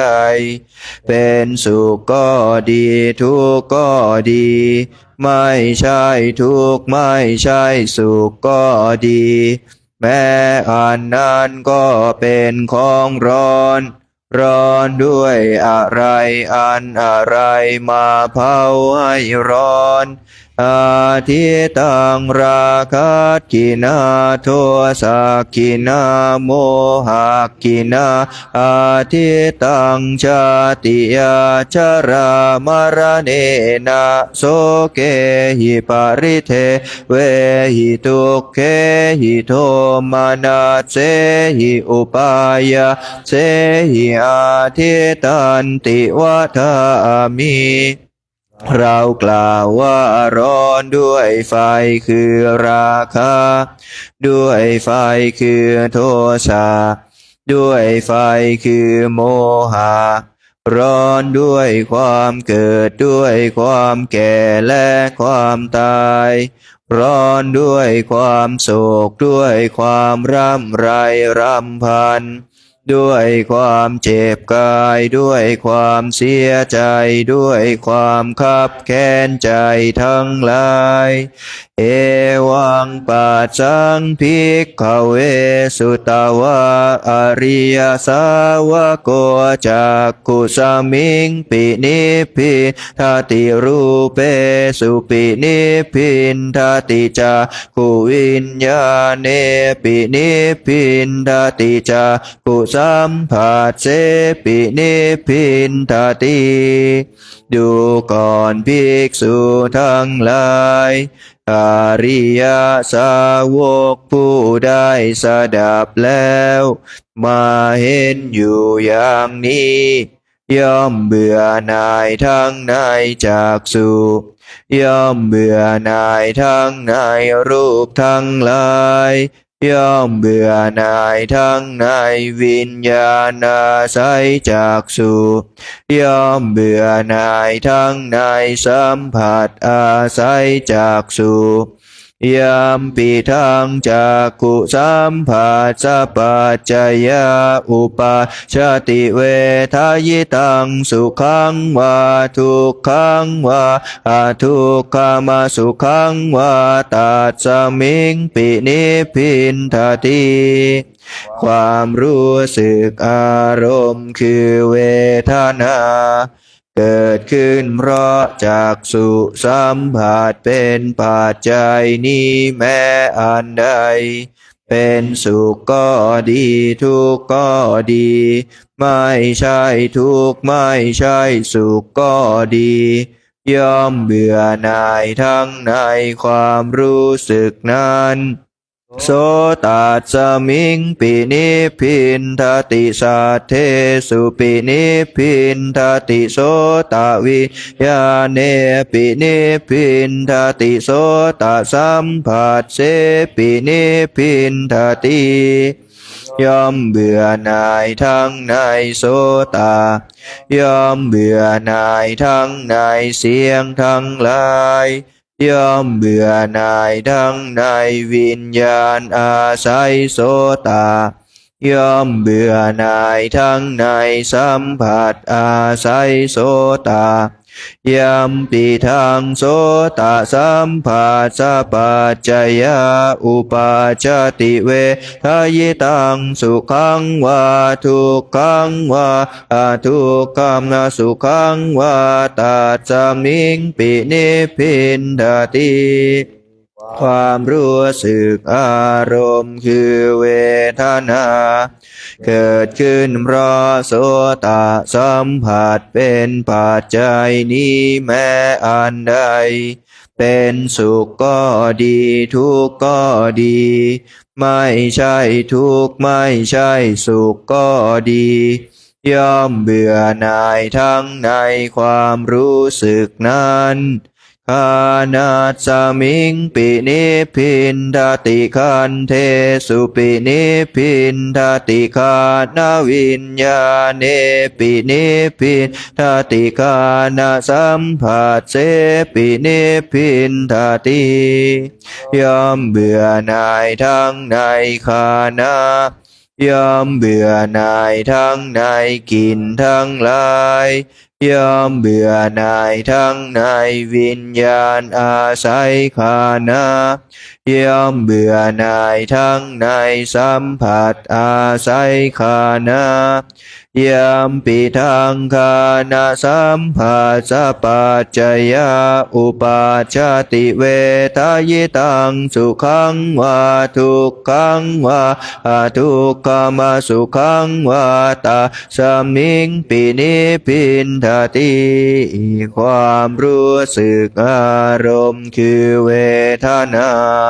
เกิดขึ้นเพราะขานะสัมผัสเป็นปัจจัยนี้แม้อันใดเป็นสุขก็ดีทุกข์ก็ดีไม่ใช่ทุกข์ไม่ใช่สุขก็ดีย่อมเบื่อหน่ายทั้งในความรู้สึกนั้นชิวหายาปินิพพินทติระเสสุปินิพพินทติชิวหาวิญญาเนปินิพพินทติชิวหาสัมผัสเสปินิพพินทติย่อมเบื่อหน่ายทั้งในชิวหาย่อมเบื่อหน่ายทั้งในรสทั้งหลายย่อมเบื่อหน่ายทั้งในวิญญาณอาศัยชิวหาย่อมเบื่อหน่ายทั้งในสัมผัสอาศัยชิวหา ยามปีทางชิวหาสัมผัสสะปัจจยาอุปาจติเวทายตังสุขังวาทุกขังวาอาทุกขมาสุขังวาตัสสมิงปินิพินทติความรู้สึกอารมณ์คือเวทนาเกิดขึ้นเพราะชิวหาสัมผัสเป็นปัจจัยนี้แม้อันใดเป็นสุขก็ดีทุกข์ก็ดีไม่ใช่ทุกข์ไม่ใช่สุขก็ดีย่อมเบื่อหน่ายทั้งในความรู้สึกนั้นกายสมิงปินิพินทติโพธาเพสุปินิพินทติกายวิญญาเนปินิพินทติกายสัมผัสเสปินิพินทติย่อมเบื่อหน่ายทั้งในกายย่อมเบื่อหน่ายทั้งในโพธาภะทั้งหลายย่อมเบื่อหน่ายทั้งในวิญญาณอาศัยกายย่อมเบื่อหน่ายทั้งในสัมผัสอาศัยกายยามปิทางกายสัมผัสสะปัจจยาอุปาจติเวทายตังสุขังวาทุกขังวาอาทุกขมาสุขังวาตัสสมิงปินิพินทติความรู้สึกอารมณ์คือเวทนาเพราะกายสัมผัสเป็นปัจจัยนี้แม้อันใดเป็นสุขก็ดีทุกข์ก็ดีไม่ใช่ทุกข์ไม่ใช่สุขก็ดีย่อมเบื่อหน่ายทั้งในความรู้สึกนั้นมานาสมิงปินิพินทติธรรมเมสุปินิพินทติมโนวิญญาเนปินิพินทติมโนสัมผัสเสปินิพินทติย่อมเบื่อหน่ายทั้งในมานาย่อมเบื่อหน่ายทั้งในธรรมทั้งหลายย่อมเบื่อหน่ายทั้งในวิญญาณอาศัยมานะย่อมเบื่อหน่ายทั้งในสัมผัสอาศัยมานะยามปิทางมโนสัมผัสสะปัจจยาอุปาจติเวทายตังสุขังวาทุกขังวาอาทุกขมาสุขังวาตาสมิงปินิพินทติความรู้สึกอารมณ์คือเวทนาเกิดขึ้นเพราะมโนสัมผัสเป็นปัจจัยนี้แม้อันใดเป็นสุขก็ดีทุกข์ก็ดีไม่ใช่ทุกข์ไม่ใช่สุขก็ดีย่อมเบื่อหน่ายทั้งในความรู้สึกนั้นนิพพินทางวิราชติวิราคาวิมุจจติเมื่อเบื่อหน่ายย่อมคลายกำหนัดเพราะคลายกำหนัดจิตก็พ้นจากความถือมั่นวิมุตตาจามิงวิมุตตามิติยานาโหติคินาชาติอุสิตังพระมจริยังกตากรณียังนาปรังอิทาตายาติปัจจานาติติเมื่อจิตพ้นแล้วก็เกิดญาณรู้ว่าเราพ้นแล้วดังนี้อริยสาวกนั้นย่อมทราบชัดว่าชาติสิ้นแล้วพรหมจรรย์เราได้อยู่จบแล้วกิจที่ควรทำเราทำเสร็จแล้วกิจอื่นอีกเพื่อความเป็นอย่างนี้มิได้มี อิทัมโวจะภะคะวะอัตตมนาเตภิกขุภะคะวะโต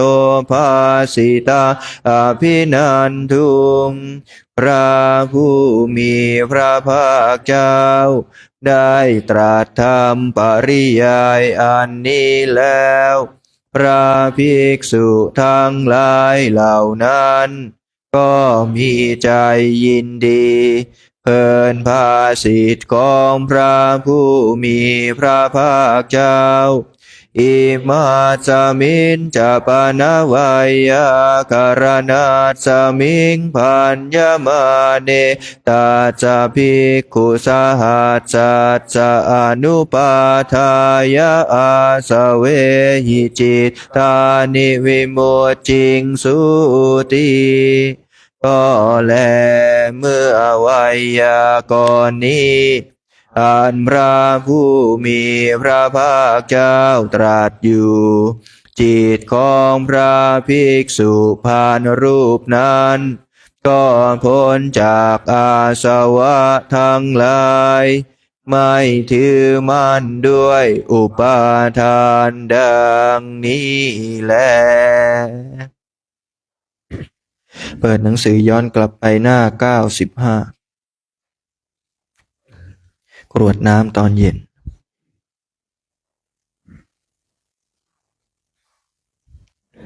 หันธรรมยังอุทิสนาทิธานาคาทายโยพนามาเสอิมินาปุญญกรรมเมนาด้วยบุญนี้อุทิศให้อุปาชายคุณุตระอุปาชาผู้เลิศคุณอาจาริยุปการะจาและอาจารย์ผู้เกื้อหนุนมาตาปิตาจยาตกาทั้งแม่พ่อและพวงญาติสุริโยจันทิมาราชาสุนจันและราชาคุณวันตานาราปิจาผู้ทรงคุณหรือสูงชาติพระมาราชอินทราจาพรหมาและอินทราชโลกปาลาจะเทวตาทั้งถวยเทพและโลกบาลยาโมมิตามนุษย์สาจายมราชมนุษย์มิตรมาจาตาเวริกาปิจาผู้เป็นกลางผู้จองพลานสัพเพสัตตาสุขีโหนตุขอให้เป็นสุขสันต์ทุกทั่วหน้าอย่าทุกข์ทนปุญญานิกะนิเมบุญพองที่ข้าทำจงช่วยอำนวยสุภพลสุขังจติวิทังเทนตุให้สุขสามอย่างล้นขีปังบาเปทาวมาตังให้ลัวถึงนิพพานพลันอิมินาปุญญกรรมเมนาด้วยบุญนี้ที่เราทำอิมินาอุทิเสนาจาและอุทิศให้ปวงสัตว์ขีปะหังสุลเพเจวะเราได้พึ่งการตัดตันหุปาทานาเชทานังตัวตันหาอุปาทานเยสันตาเนหินาธรรมาสิ่งชั่วในดวงใจ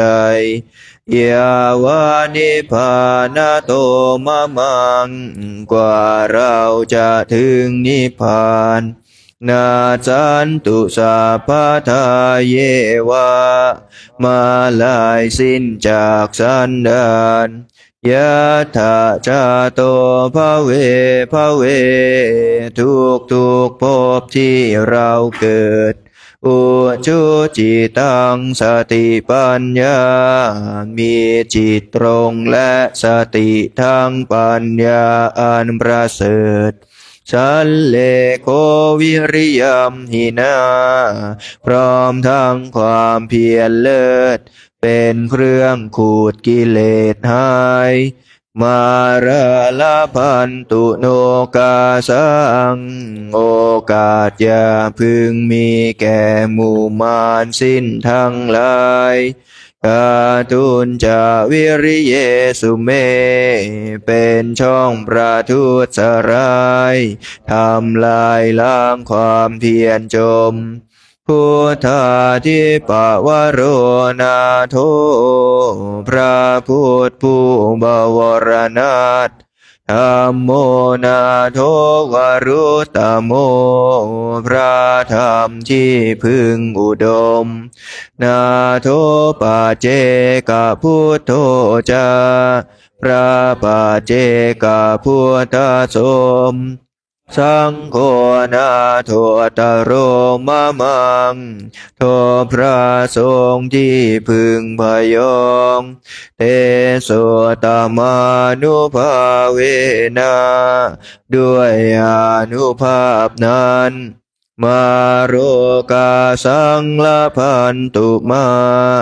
ขอหมู่มารอย่าได้ช่อง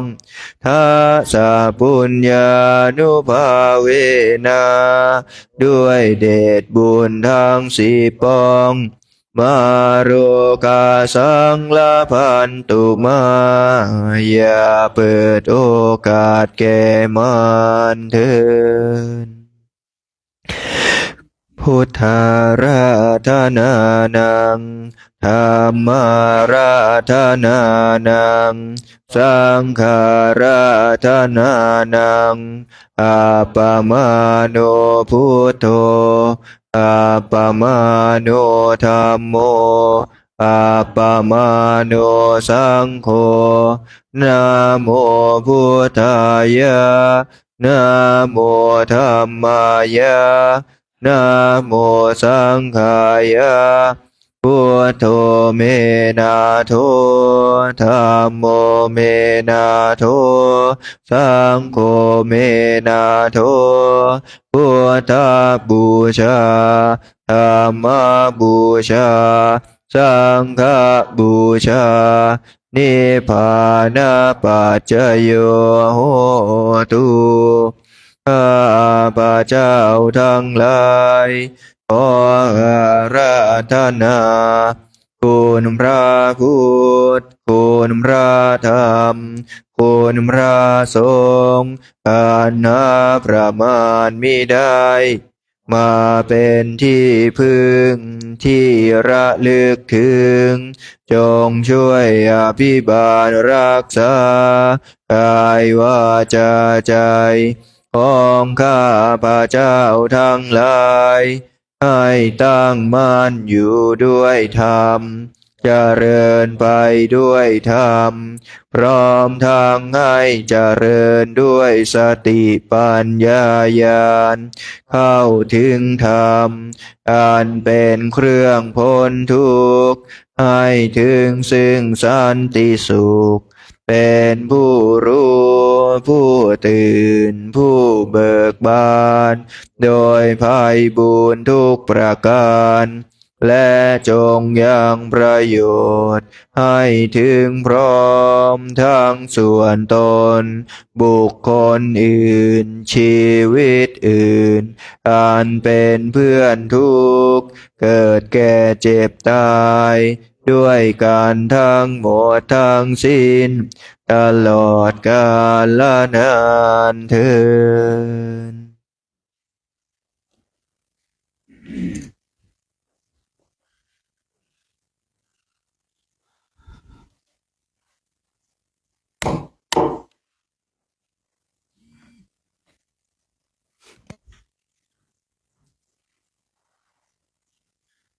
หลังจากที่เราได้ทำมาสวดมนต์จบเดี๋ยวเรานั่งภ าวนากันสักระยะหนึ่งนั่งกับพื้นก็ได้นั่งกับเก้าอี้ก็ได้เนาะสำหรับญาติโยมที่มาจากทางบ้านส่วนพระภิกษุสงฆ์องค์สามเณรแม่ชีของเราก็มีพื้นฐานกันอยู่แล้วในการเจริญจิตตภาวนาญาติโยมก็นั่งภาวนากัน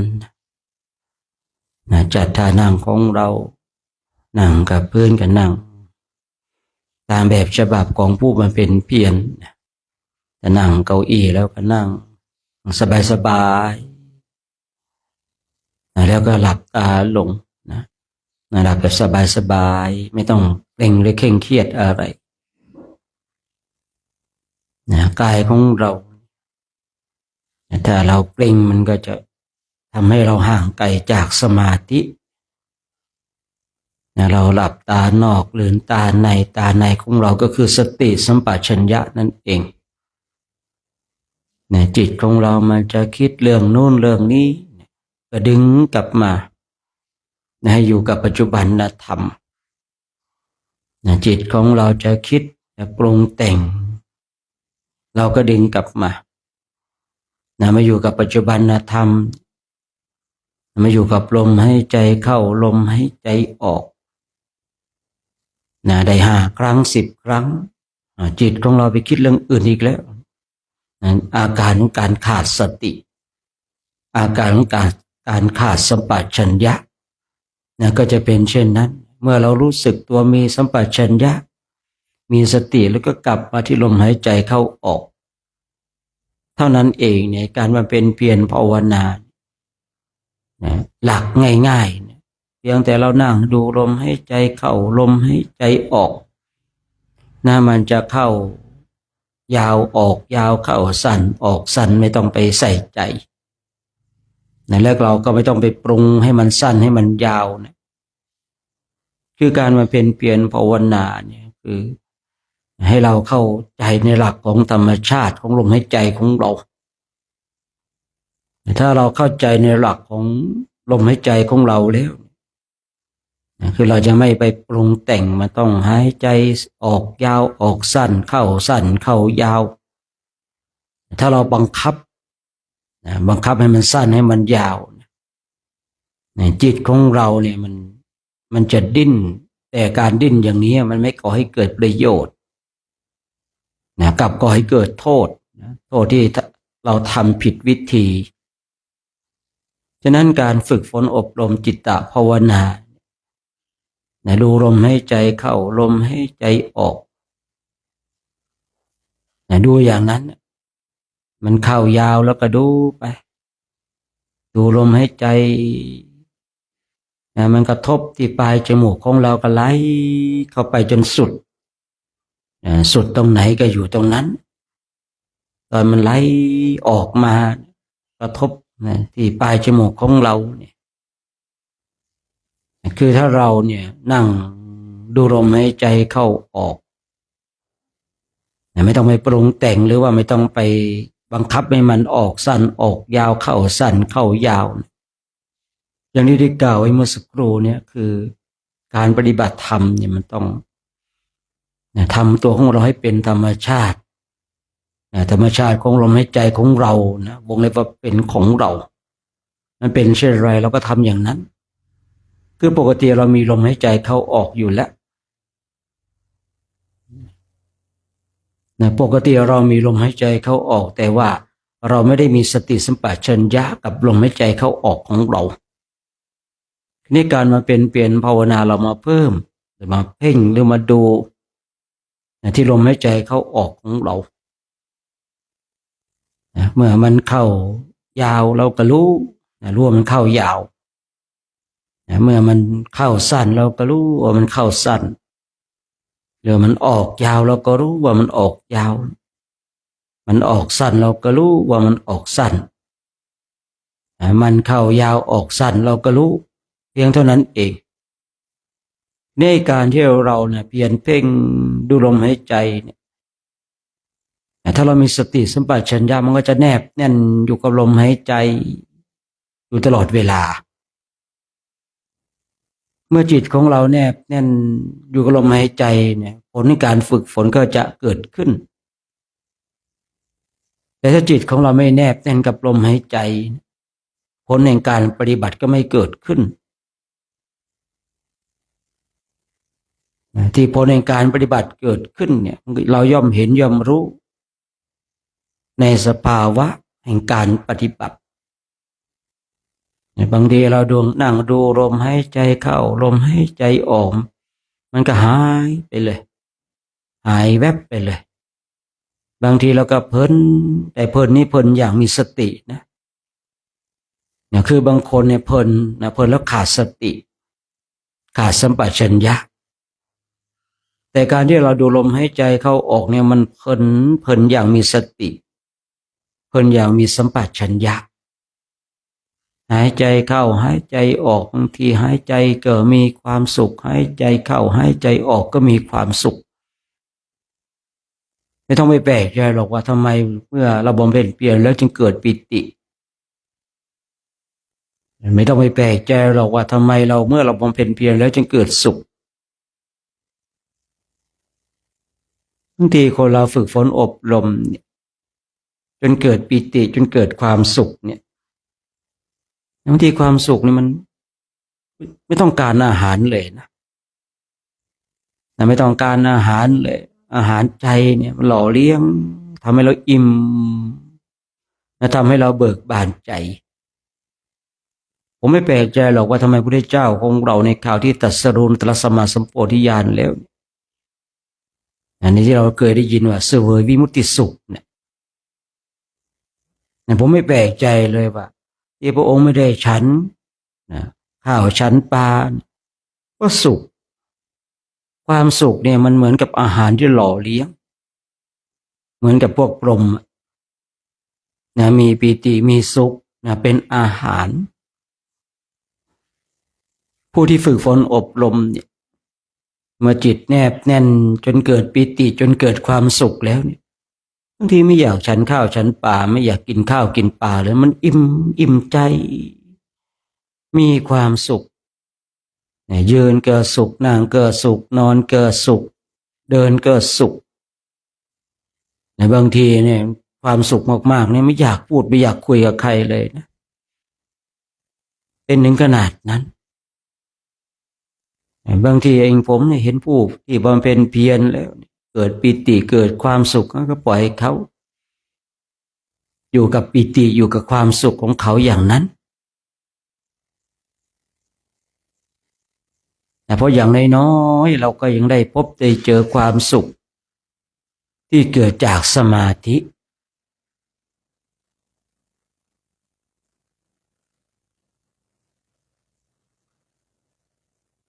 คราวนี้จิตของเราเนี่ยเมื่อมันพบกับความสุขที่เกิดจากการปฏิบัติธรรมได้กล่าวไว้ว่า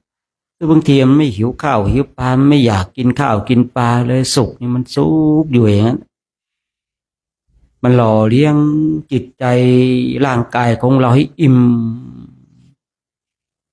มีปิติมีสุขหล่อเลี้ยงอยู่ตลอดเวลาบางคราวนี่ไม่อยากพูดไม่อยากคุยกับใครเลยนะสุขที่มันเกิดขึ้นเนี่ยที่ผลในการปฏิบัติเนี่ยไม่อยากพูดไม่อยากคุยไม่อยากจะสนทนาปราศัยกับใครเลยเนี่ยเพราะตนเองเนี่ยพบเจอกับความสุขมีความสุขหล่อเลี้ยงอยู่ตลอดเวลา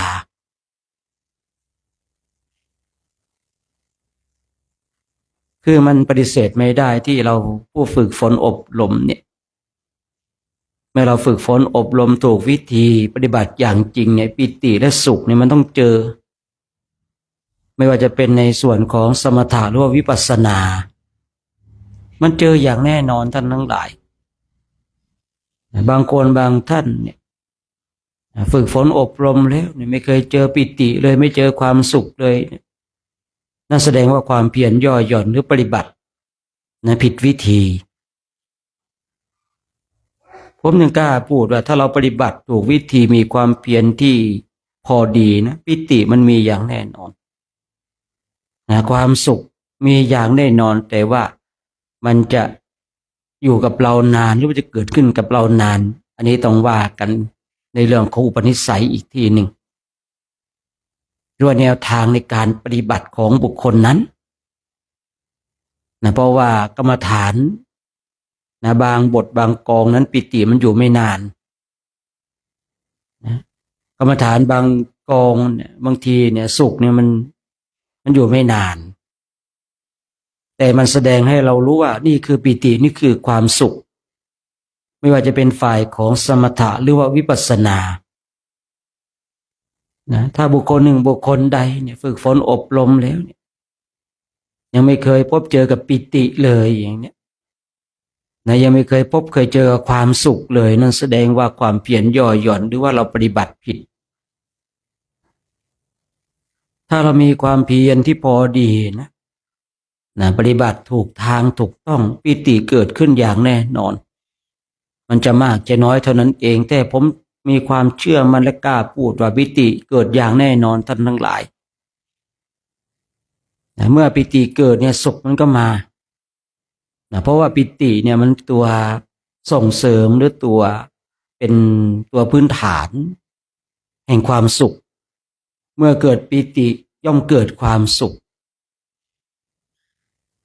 สุขจะเกิดก่อนปิติไม่ได้ในเบื้องต้นนะในเบื้องต้นแต่ถ้าอาศัยซึ่งกันและกันเนี่ยคือสุขส่งเสริมสนับสนุนปิติปิติส่งเสริมสนับสนุนสุขแต่ถ้าในเบื้องต้นในระดับแรกเนี่ยในปิติเกิดก่อนเมื่อปิติเกิดแล้วความสุขก็เกิด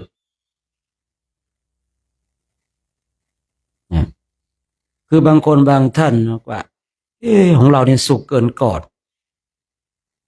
น่าแสดงว่าเราผ่านปิติมาแต่ปิตินั้นไม่ชัดเจนในกรณีที่บางคนบางท่านว่าได้ยินได้ฟังคำนี้แล้วบอกว่าสำหรับตัวของเราเองแล้วเนี่ยเรารู้ว่าเราพบกับความสุขเลยไม่มีปิตินั่นแสดงว่าปิติของเรามันมีน้อยมันไม่ชัดเจนที่จะอยากให้จิตของเราเนี่ยกระเพื่อมไปจับปิตินั้นคือปิติของคนบางคนบางท่านเนี่ยมันไม่ได้รุนแรงท่านทั้งหลายจิตของเราเนี่ยมันเลยไม่กระเพื่อมออกจากคำวงบริกรรมแต่ปิตินั้นมีอยู่ปิติน้อยแต่ความสุขมากปิติมากความสุขก็มากตรงนี้เนี่ยบางคนบางท่านที่บอกว่าอารมณ์ของฉันสภาวะของฉันของผมเนี่ยมันเจอความสุขเลยเนี่ย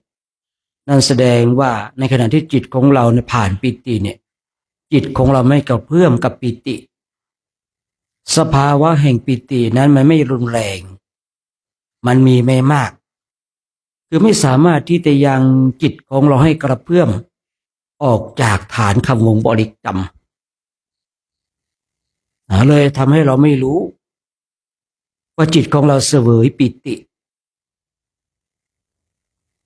แต่บางคนบางท่านเนี่ยคือปิติมันแรงสภาวะแห่งปิติมันแรงเนี่ยจนจิตของตนเองกระเพื่อมไปจับปิตินั้น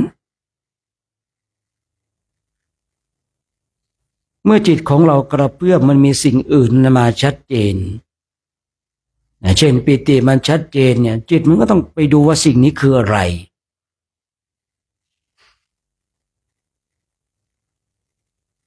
เมื่อจิตเข้าไปดูแล้วสิ่งนี้คือปิติจิตมันก็ได้จับปิติเมื่อจิตจับปิติแล้วในตัวปิตินี้มันก็ส่งเสริมสนับสนุนให้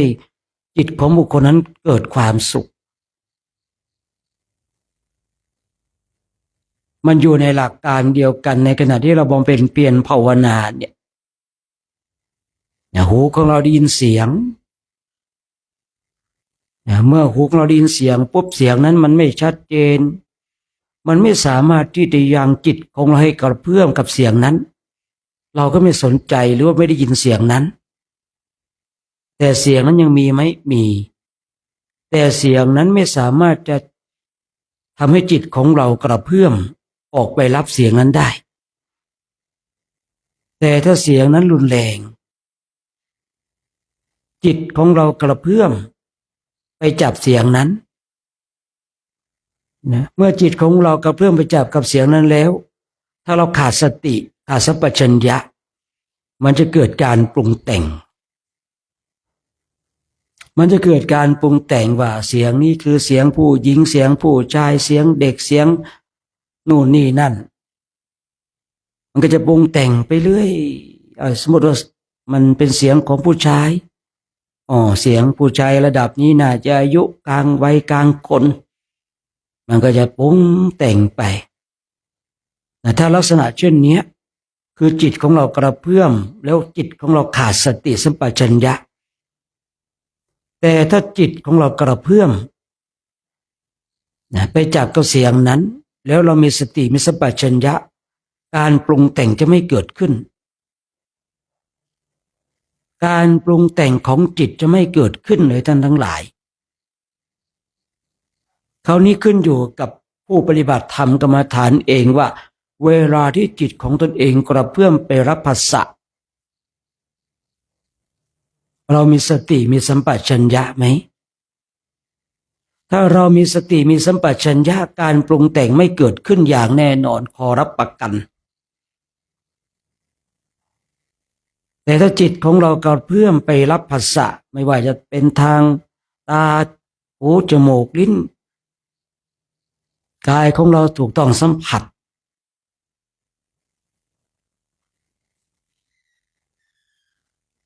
เมื่อจิตของเรากระเพื่อมแล้วขาดสติมันก็จะปรุงแต่งแล้ว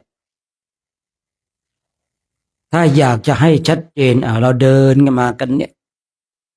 เราเดินกำหนดมาเราถามเราเหยียบก้อนหินมากี่ก้อนแล้วเหยียบมาเยอะมากเลย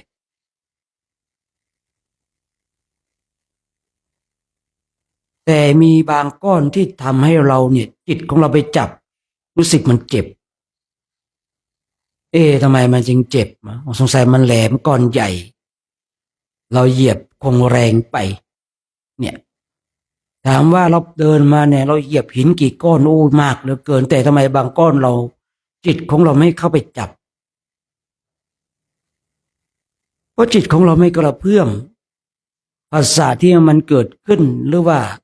เวทนาที่มันเกิดขึ้นเนี่ยมันไม่ชัดเจนหรือว่ามันไม่รุนแรงที่จะทำให้จิตของเรากระเพื่อมได้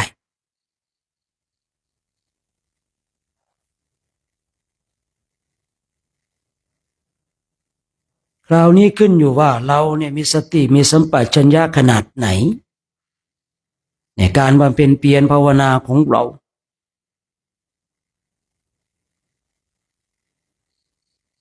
ลองขาดสติขาดสัมปชัญญะดิ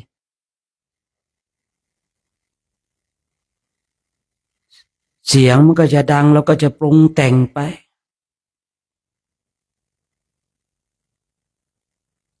ฉะนั้นเมื่อเรามีโอกาสมาฝึกฝนมาอบรมเนี่ยมาภาคเพียรภาวนาเมื่อปีติเกิดแล้วความสุขก็จะเกิดตามอย่างที่กล่าวไว้เมื่อสักครู่นี้บางทีเนี่ยปิติของเราเนี่ยมันไม่รุนแรงคือมีบางคนบางท่านว่าพอได้ยินคำนี้แล้วว่าปิติแล้วก็ไปสุขปิติมันก็ส่งผลให้จิตของเรามีความสุขแต่ของเราอยู่ๆมันสุขเลยอย่างเนี้ยนั่นแสดงว่าปิติของเรามันไม่รุนแรงไม่สามารถที่จะยังจิตของเราให้กระเพื่อมได้ทีนี้เมื่อเรามีความคิดว่าเราไม่ได้ผ่านปิตินะมันเป็นไปไม่ได้ท่านทั้งหลายแต่ปิติของเราน้อยแต่สุขของเรามากผมสังเกตดูจิตของตนเองในบางคราวเนี่ยปิติมันน้อยแต่ความสุขมีมากบางทีสุขหลายๆวันเลยนะสุขหลายๆวันจนไม่อยากฉันข้าวฉันปลาไม่อยากจะพูดไม่อยากจะคุยจิตของบุคคลที่ได้ความสุขลักษณะเช่นนี้มันเหมือนกับคนขี้เกียจเหมือนกับคนขี้เกียจเลยนะไม่อยากจะทำนู่นทำนี่อยากจะอยู่นิ่งๆมีความสุขกับตนเอง ไม่อยากจะได้ความสุขจากสิ่งอื่นๆแล้วทุกวันนี้บางทีเราเนี่ยไปหาความสุขกับสิ่งอื่นๆเราเลยลืมความสุขที่พึงจะเกิดขึ้นกับตัวของเราเองที่เราเนี่ยเล่นโทรศัพท์บ้างดูหนังฟังเพลงบ้างเล่นเกมกันบ้างนี่เรากำลังหาสุขจากสิ่งอื่นๆทั้งที่ความสุขที่เกิดจากการปฏิบัติธรรมเนี่ยมันดีมันประเสริฐแต่ทำไมเราบางครั้งยังหลงไปหาความสุขกับสิ่งอื่นๆผมเคยมานั่งพิจารณานะว่าทำไมเราต้องไปแสวงหาความสุขจากสิ่งอื่นๆ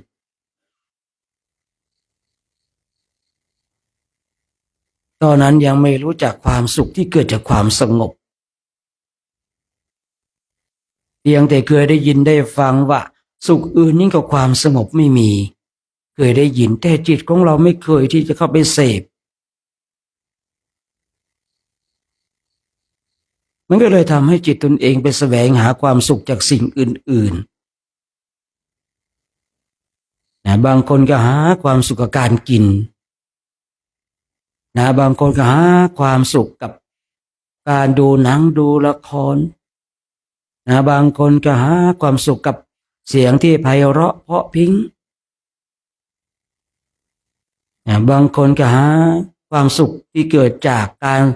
ถูกต้องสัมผัสในสิ่งที่ตัวเองปรารถนาทั้งที่สุขอื่นนี่คือความสงบก็มีที่ผมเคยพิจารณาดูพอวันหนึ่งพอเรารู้จักคำว่าสุขอื่นนี่กับความสงบไม่มีจึงเข้ามาทบทวนก่อนหน้านั้นเนี่ยเราไม่รู้ว่าสุขอื่นนี่กับความสงบเนี่ยมันเป็นเช่นไรนี่เราเลยแสวงหาความสุขจากสิ่งอื่นๆดูหนังดูละครมันมีความสุขไหมก็สุขท่านทั้งหลายฟังเพลงมีความสุขไหมมันก็สุขฟังเสียงเพราะมีความสุขไหมก็มีความสุขก็มีความสุขความสุขเหล่านี้เนี่ยก่อให้เกิดกิเลสแต่ความสุขที่เกิดจากความสงบนั้นเนี่ยจะเป็นเครื่องนำพาให้เราออกจากวัฏฏะสงสารในที่บางคนบางท่านว่าระวังจะติดสุขนะถ้าเราอยู่ในเส้นทางของมรรคมีองค์8เนี่ยไม่มีวันติดสุขหรอกท่านทั้งหลายที่ผมเคยคุยว่ายิ่งเรามีปัญญารองรับและปัญญาอยู่ในขอบเขตของพุทธศาสนาแล้วไม่มีวันติดสุขหรอกคนที่ว่าระวังจะติดสุขเนี่ยผมเชื่อเลยว่าคนเหล่านี้ไม่เคยได้พบเจอกับความสุขตรงจุดนี้ผมมีความเชื่อมั่นเลยคนที่บอกว่าระวังจะติดสุขนะติดสมาธิแล้วไม่มีหนทางไม่ใช่หนทางที่จะบรรลุธรรมคือคนเหล่านี้ไม่เคยได้ไม่เคยประสบพบเจอเลยไม่รู้ว่ากำลังของสมาธินั้นเป็นเช่นไรยิ่งถ้าเป็นกำลังของสมาธิที่อยู่ในสัมมาสมาธิแล้วเนี่ย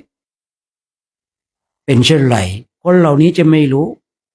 เพียงแต่ได้ยินได้ฟังสืบต่อส่งต่อกันมาว่าฝึกฝนอบรมสมถะระวังจะติดสมาธิเคยได้ยินเคยได้ฟังว่าสมถะเนี่ยไม่ใช่หนทางการหลุดพ้นเพราะคนเหล่านี้เขายังไม่รู้จักสัมมาสมาธิว่าเป็นเช่นไรถ้าคนหนึ่งคนใดรู้จักคำว่าสัมมาสมาธิแล้วยังจิตของตนเองให้อยู่ในสัมมาสมาธิคนเหล่านี้จะไม่พูดเช่นนี้ว่าระวังจะติดสุขแล้วสมถะไม่ใช่หนทางการหลุดพ้นเลยเพราะบุคคลเหล่านี้เนี่ยไม่รู้จักคำว่าสัมมาสมาธิที่เกิดจากการปฏิบัติ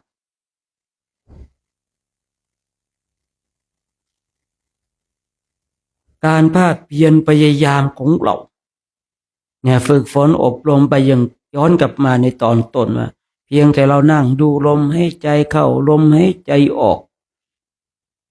นะปกติ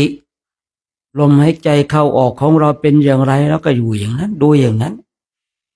เพียงแต่มีสติมีสัมปชัญญะนะควบคู่ไปดูไปเดี๋ยวจิตมันสงบเองเรื่องของการที่จะทำให้จิตสงบนี่ไม่ใช่เรื่องยากยิ่งเป็นนักบวชเช่นเราจะเอาสงบระดับไหนนักบวชเช่นเราเรื่องความสงบของจิตเนี่ยไม่ใช่เรื่องยากเลยนะ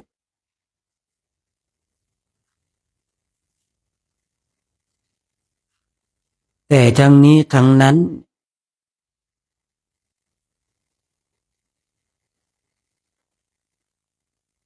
เพราะเราเนี่ยเคยได้ยินได้ฟังว่าสมาธิไม่ใช่เป็นหนทางในการหลุดพ้นระวังจะติดสมาธิระวังจะติดสุขเนี่ยนะคำนี้บางทีมันเป็นเรื่องตัดรอนขัดขวางเรานะฉะนั้นเดี๋ยวพระพุทธยุติการใช้เสียงสักแป๊บหนึ่งนะเพื่อให้เราท่านทั้งหลายนั่งบำเพ็ญเพียรภาวนานะฝึกฝนอบรมบ่มนิสัยของเรานะจนกว่าจะได้เวลาในการแผ่เมตตานะ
เจริญจิตภาวนานี่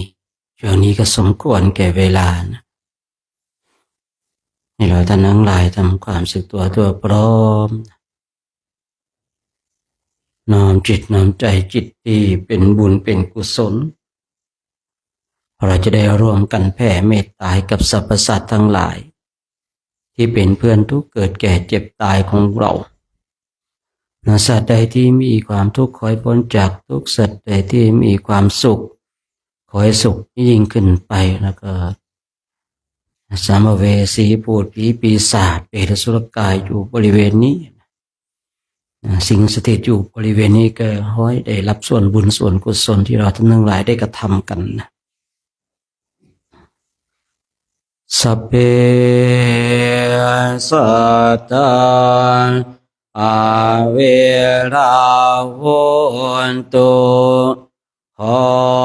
สรรพสัตว์ทั้งหลายทั้งปวงที่เป็นเพื่อนทุกข์เกิดแก่เจ็บตายด้วยกันทั้งหมดทั้งสิ้นจงเป็นสุขเถิดอย่าได้มีเวรต่อกันและกันเลยอาพยาปัจจาโหนตุจงเป็นสุขเถิดอย่าได้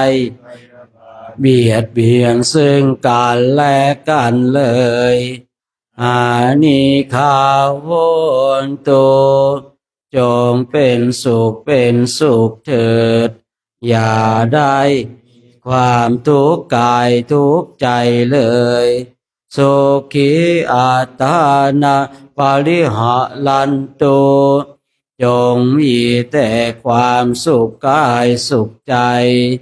รักษาตนให้รอดพ้นจากทุกข์โทษเวรภัยอันตรายทั้งปวงจงทุกข์ทั่วหน้าเถิดกาตังปุญญาภารังไมสัพเพภาคียภวันตุเตขอสรรพสัตว์ทั้งหลายทั้งปวงเหล่านั้น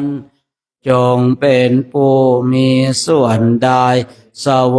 ยผลบุญที่ข้าพระเจ้าทั้งหลายได้บำเพ็ญแล้วนี้เถิดสาธุอนุโมทนาเนาะได้เวลาน้ำปานะเนาะได้ดื่มน้ำปานะกันนะดื่มน้ำปานะเสร็จมันก็จะได้ไปฟังวันนี้คิวสวดบทอะไรก็ไม่รู้เนี่ยมหาสมัยหรือเปล่าข้างก่อนสวดอะไรกันอนัตอาทิตย์เนาะวันนี้กับมหาสมัยเนาะสวดกันนะเดี๋ยวได้บุญบารมีกันเพิ่มสติกันนะเพิ่มสัมปชัญญะกันจะดื่มน้ำปานะก่อนนะจะได้มีแรงเนาะจะได้มีแรงสวดกันจะได้มีแรงสาธยายกันนะจะได้มีแรงสวดมีแรงสาธยายนะครับนะนี่มี2น้ำนะครับผมนะน้ำเต้าหู้องค์ละถุงนะครับนะแล้วก็มีนมสดเนาะนี่น้ำสดกับน้ำเต้าหู้นะก็พรุ่งนี้เช้าโกโก้นะก่อนทำวัดเนี่ยน้ำปานะนะดื่มตุนไว้นะไปอินเดียไม่มีน้ำปานะดื่มแบบนี้นะน้ำปานะและน้ำปานะอย่างพวกน้ำทั้งหลายเนี่ยไปเห็นวิธีกรรมในการทำงานทำแล้วโอ้ไม่ไหวนะเห็นแล้วเนี่ยปีหนึ่งหลวงพ่อซื้อน้ำอ้อยเนาะน้ำอ้อยไปเห็นโรงงานมาทำแล้วนะลัสซี่เนี่ยผมก็ฉันไปเยอะนะไปเห็นการทำแล้วโอ้โหนะ อยากจะจกออกเลยนะแต่ก็ออกไม่ได้หมดไปซะแล้วนะปีแรกๆเนาะลัสซี่ไอ้ครีมอะไรก็ว่าฉันไอ้ตรงไอ้ติมนะคนบ้านเขาบางอย่างเขาไม่กินนะครับนะในปีนั้นมีคนขับรถชื่ออะไรลืมไปแล้วนะแล้วก็เรียกรถไอติมมาเลยนะไอติมมามันไม่กินครับผมมันรู้ว่ามันสกปรกนะเลยไม่กินขนาดคนบ้านมันยังไม่กินนะครับผมบางอย่างเนี่ยนะแตะไม่ได้เลยนะปีนั้นชื่ออะไรนะอะไรสโมซ่าปีนั้นเนี่ยรับเชื้อกันเต็มกันเยอะเลยนะน่าจะเกิดจากสโมซ่านะขนาดร้อนๆนะครับผมโอ้โหถ้าไม่ใช่คนพิเศษจริงๆเนี่ยไปกินของเขาไม่ได้นะครับมีอยู่คราวครั้งหนึ่งเดินไปก็เกิดศรัทธา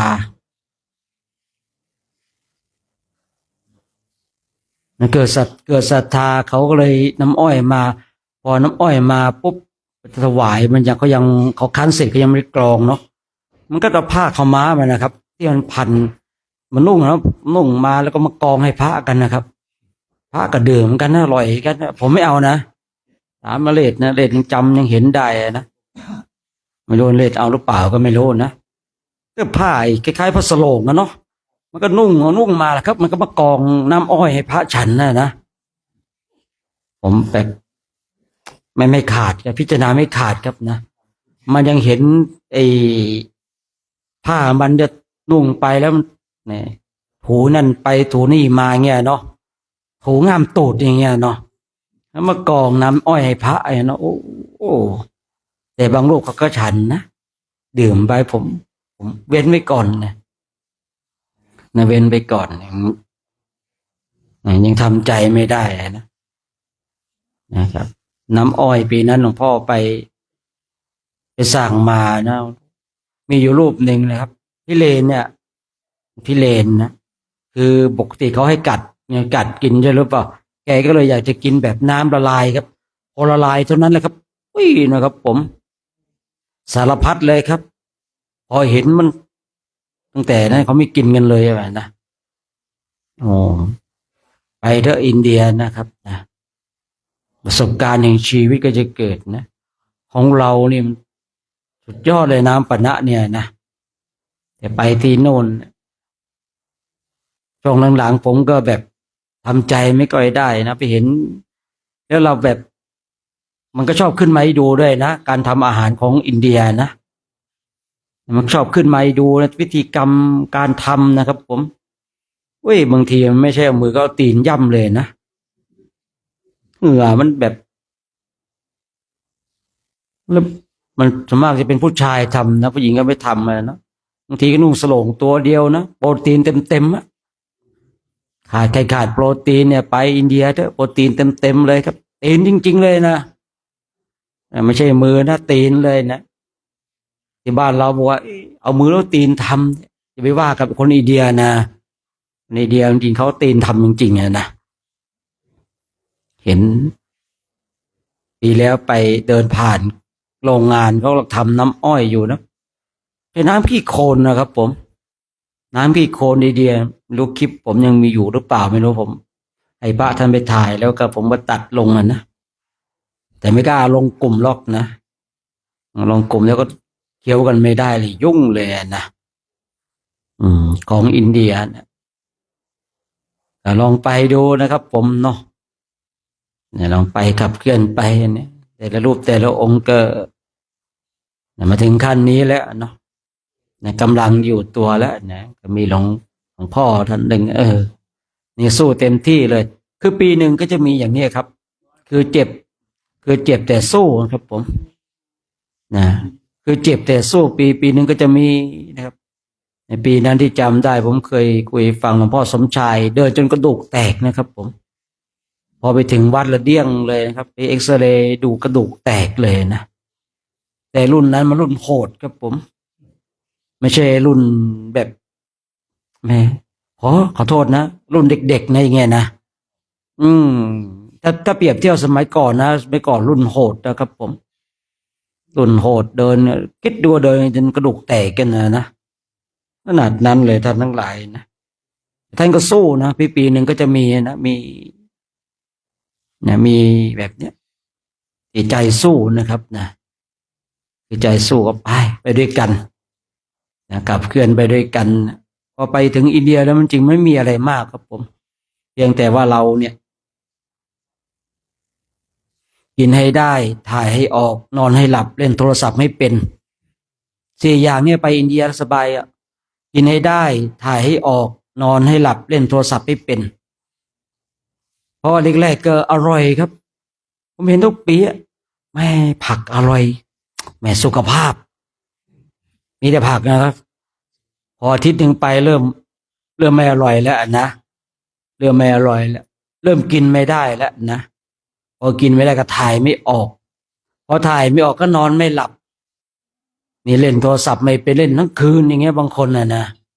หลวงพ่อเลยสั่งยึดนะบางปีนะถ้าไปอินเดียนะครับทำ4 ข้อได้สบายกินให้ได้ถ่ายให้ออกนอนให้หลับเล่นโทรศัพท์ไม่เป็นบางคนนอนไม่หลับเนาะไม่หลับแล้วนอนไม่หลับก็นี่ก็โกนเพื่อนเนี่ยขยับไปขยับมาพลิกซ้ายพลิกขวาพลิกขวาพลิกซ้ายนะนอนไม่หลับนะครับพอนอนไม่หลับปุ๊บสุขภาพไม่ดีเนี่ยนะเป็นไข้ไม่สบายอีกนะแล้วจำ4 ข้อนี้ได้นี่ก็สบายนะทำ4 ข้อนี้ได้นะกินให้ได้ครับถ่ายให้ออกนอนให้หลับเล่นโทรศัพท์ไม่เป็นเพราะว่าผมเดินไปหลายๆปีผมบางรูปที่เขาแบบกินไม่ได้ถ่ายไม่ออกนอนไม่หลับเล่นโทรศัพท์ไม่เป็นแย่เลยครับผมแย่เลยผมก็เลยคิดคำนี้ขึ้นมาใครไปอินเดียเนี่ยร่วมในโครงการนี้กินให้ได้ถ่ายให้ออกนอนให้หลับเล่นโทรศัพท์ไม่เป็นถ้าเราทำเช่นนี้ได้อยู่ได้สบายยังไงก็ตักใส่ปากไปก่อนนะอร่อยไม่อร่อยนะอร่อยไม่อร่อยกับบางปีนะบางปีเนี่ยเขาหาเรื่องแม่ครัวพ่อครัวเนาะกินแล้วถ่ายว่าท้องเสียโทษลงครัวนะทำอาหารไม่สะอาดเหมือนกันนะแม่ผมก็ขึ้นเหมือนกันนะไปถามดูที่ไหนได้แวะเอาสโมซ่านี่แวะเอาซื้อสโมซ่าข้างทางนะก็กินกันไปฉันไปอาหารอินเดียถ้าไม่ร้อนจริงๆนะครับเล่นไม่ได้นะเล่นไม่ได้เลยนะแตะไม่ได้เลยนะถ้าออกจากเตาร้อนๆนี่ยังพอได้อยู่นะพอแต่ถ้าว่ามันเย็นแล้วเนี่ยอย่างเราธาตุของเรานี่เล่นไม่ได้เลยครับ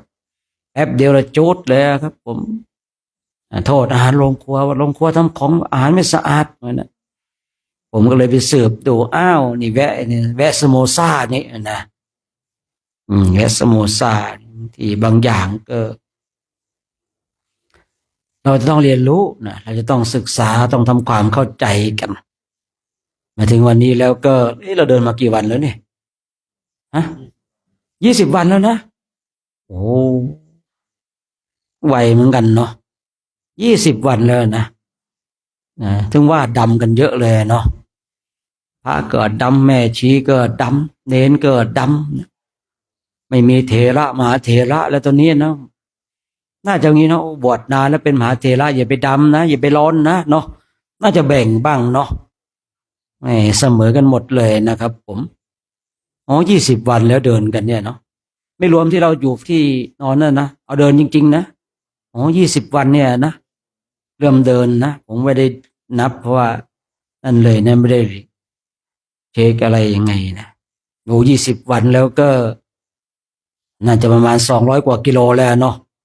เดินกันนี่น่าจะ200 กว่ากิโลแล้วนะเดินสบายๆ20 วันก็ถือไม่ธรรมดานะไม่ธรรมดาเพราะว่า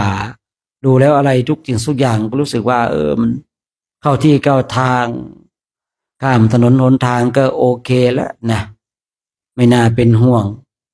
นะถ้าทำเช่นนี้ไปอินเดียไม่ถูกรถชนแน่นอนนะเนี่ยไปดูอินเดียเถอะปั๊มมันปีบกันทั้งวันทั้งคืนนะครับผมโอ้อินเดียเนี่ยสารพัดนะครับเล่าทั้งไม่หมดนะ มีอยู่ปีหนึ่งอะนะไปแล้วไปพักโรงเรียนนะจังหวะก็มีโคโยตี้นะมันเต้นในพุงกระเพื่อมเลยนะผมนะคือคือผมว่าเฮ้ยนอนกันนะผมก็อยากดูเนาะ อยากดูว่ามันเป็นยังไงเราดูในหนังไงเนาะผมก็จะหลุดเต้นออกมาชะเง้อดูพระดูกันเต็มเลยนะว่าจะมีเราคนเดียวเฮ้ยแล้วผมก็แบบเราก็แหมจะดูตรงๆกับกลัวเสียเชิงไงหรือเปล่าไปเขาดูผมไปดูโอ้โหพระก็มองดูโอ้โหดูหลายรูปเลยนะมันเต้นจะพุงกับเพื่อม แล้วอินเดียเนาะมันแต่งตัวกันเนี่ยโอ้โห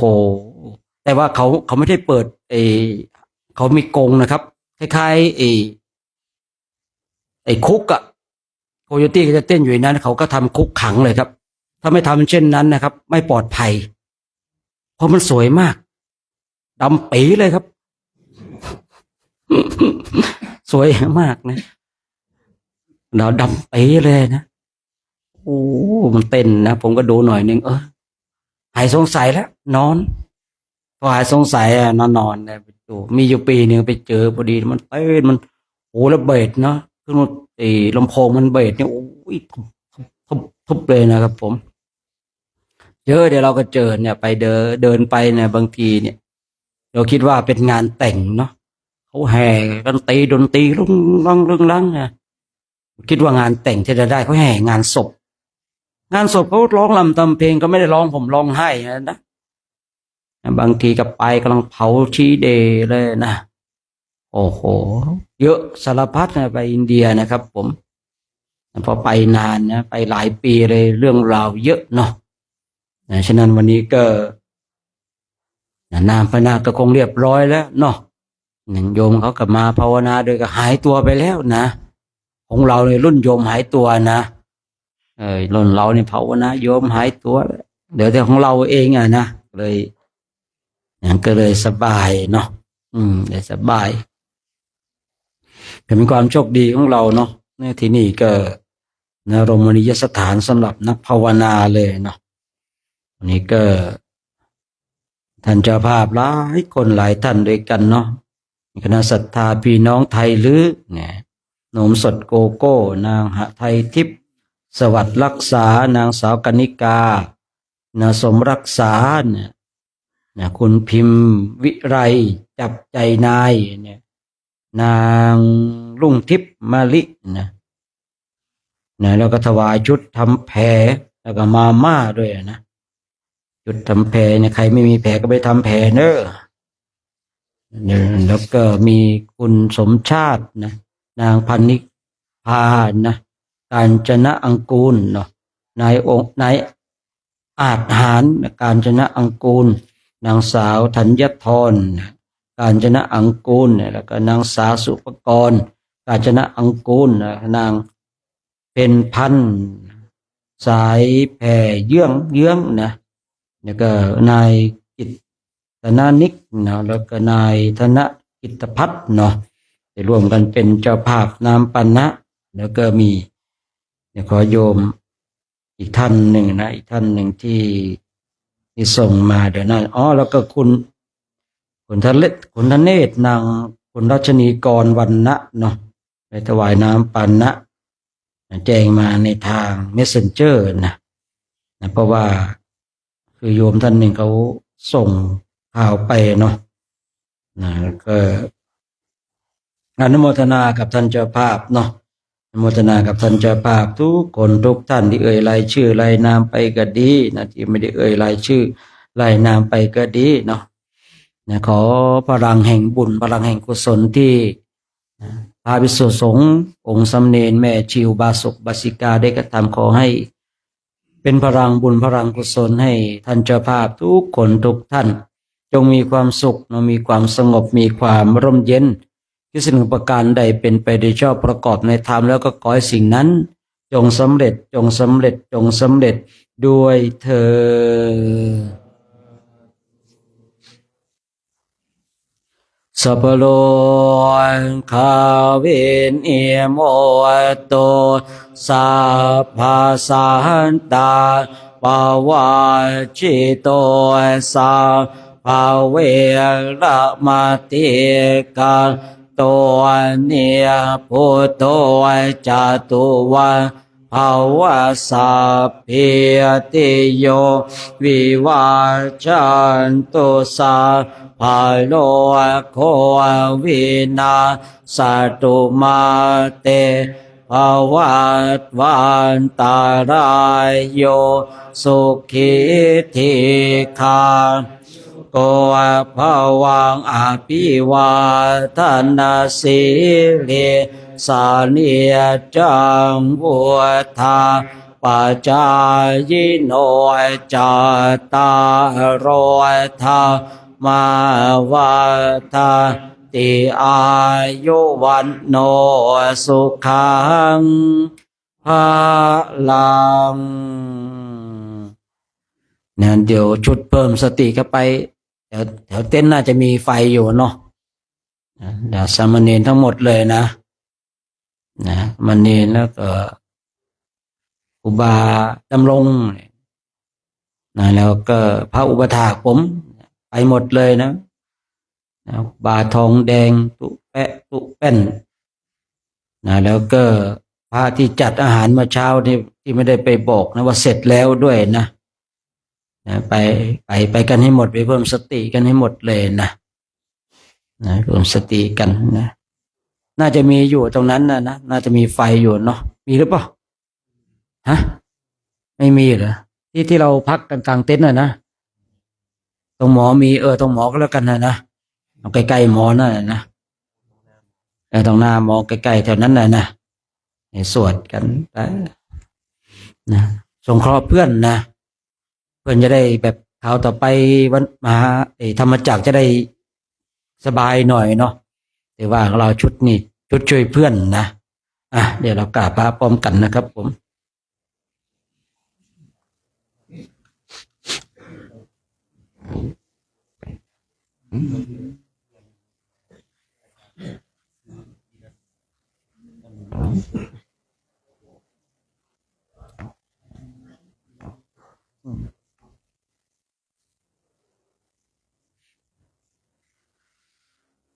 อะระหังสัมมาสัมพุทโธภะคะวาพุทธังภะคะวันตังอะภิวาเทมิสวากขาโตภะคะวะตาธัมโมธัมมังนะมัสสามิสุปฏิปันโนภะคะวะโตสา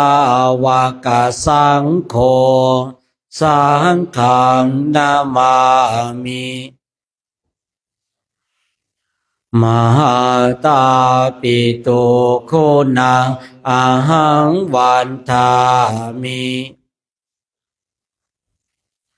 กุโรอุปัชฌาย์อาจาริยาคุณังอะหังวันทามิน้อมจิตน้อมใจกราบคุณครูบาอาจารย์พร้อมกัน3 ครั้งนะพร้อมแล้วกราบกราบ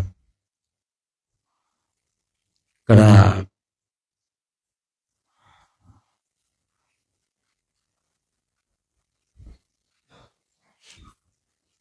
พระภิกษุสงฆ์พร้อมใจกันกราบพระอาจารย์โชคชัยอีก3 ครั้งพร้อมกันแล้วกราบสาธุนะกราบกราบสามเณรแม่ชีโยมพร้อมกันแล้วกราบ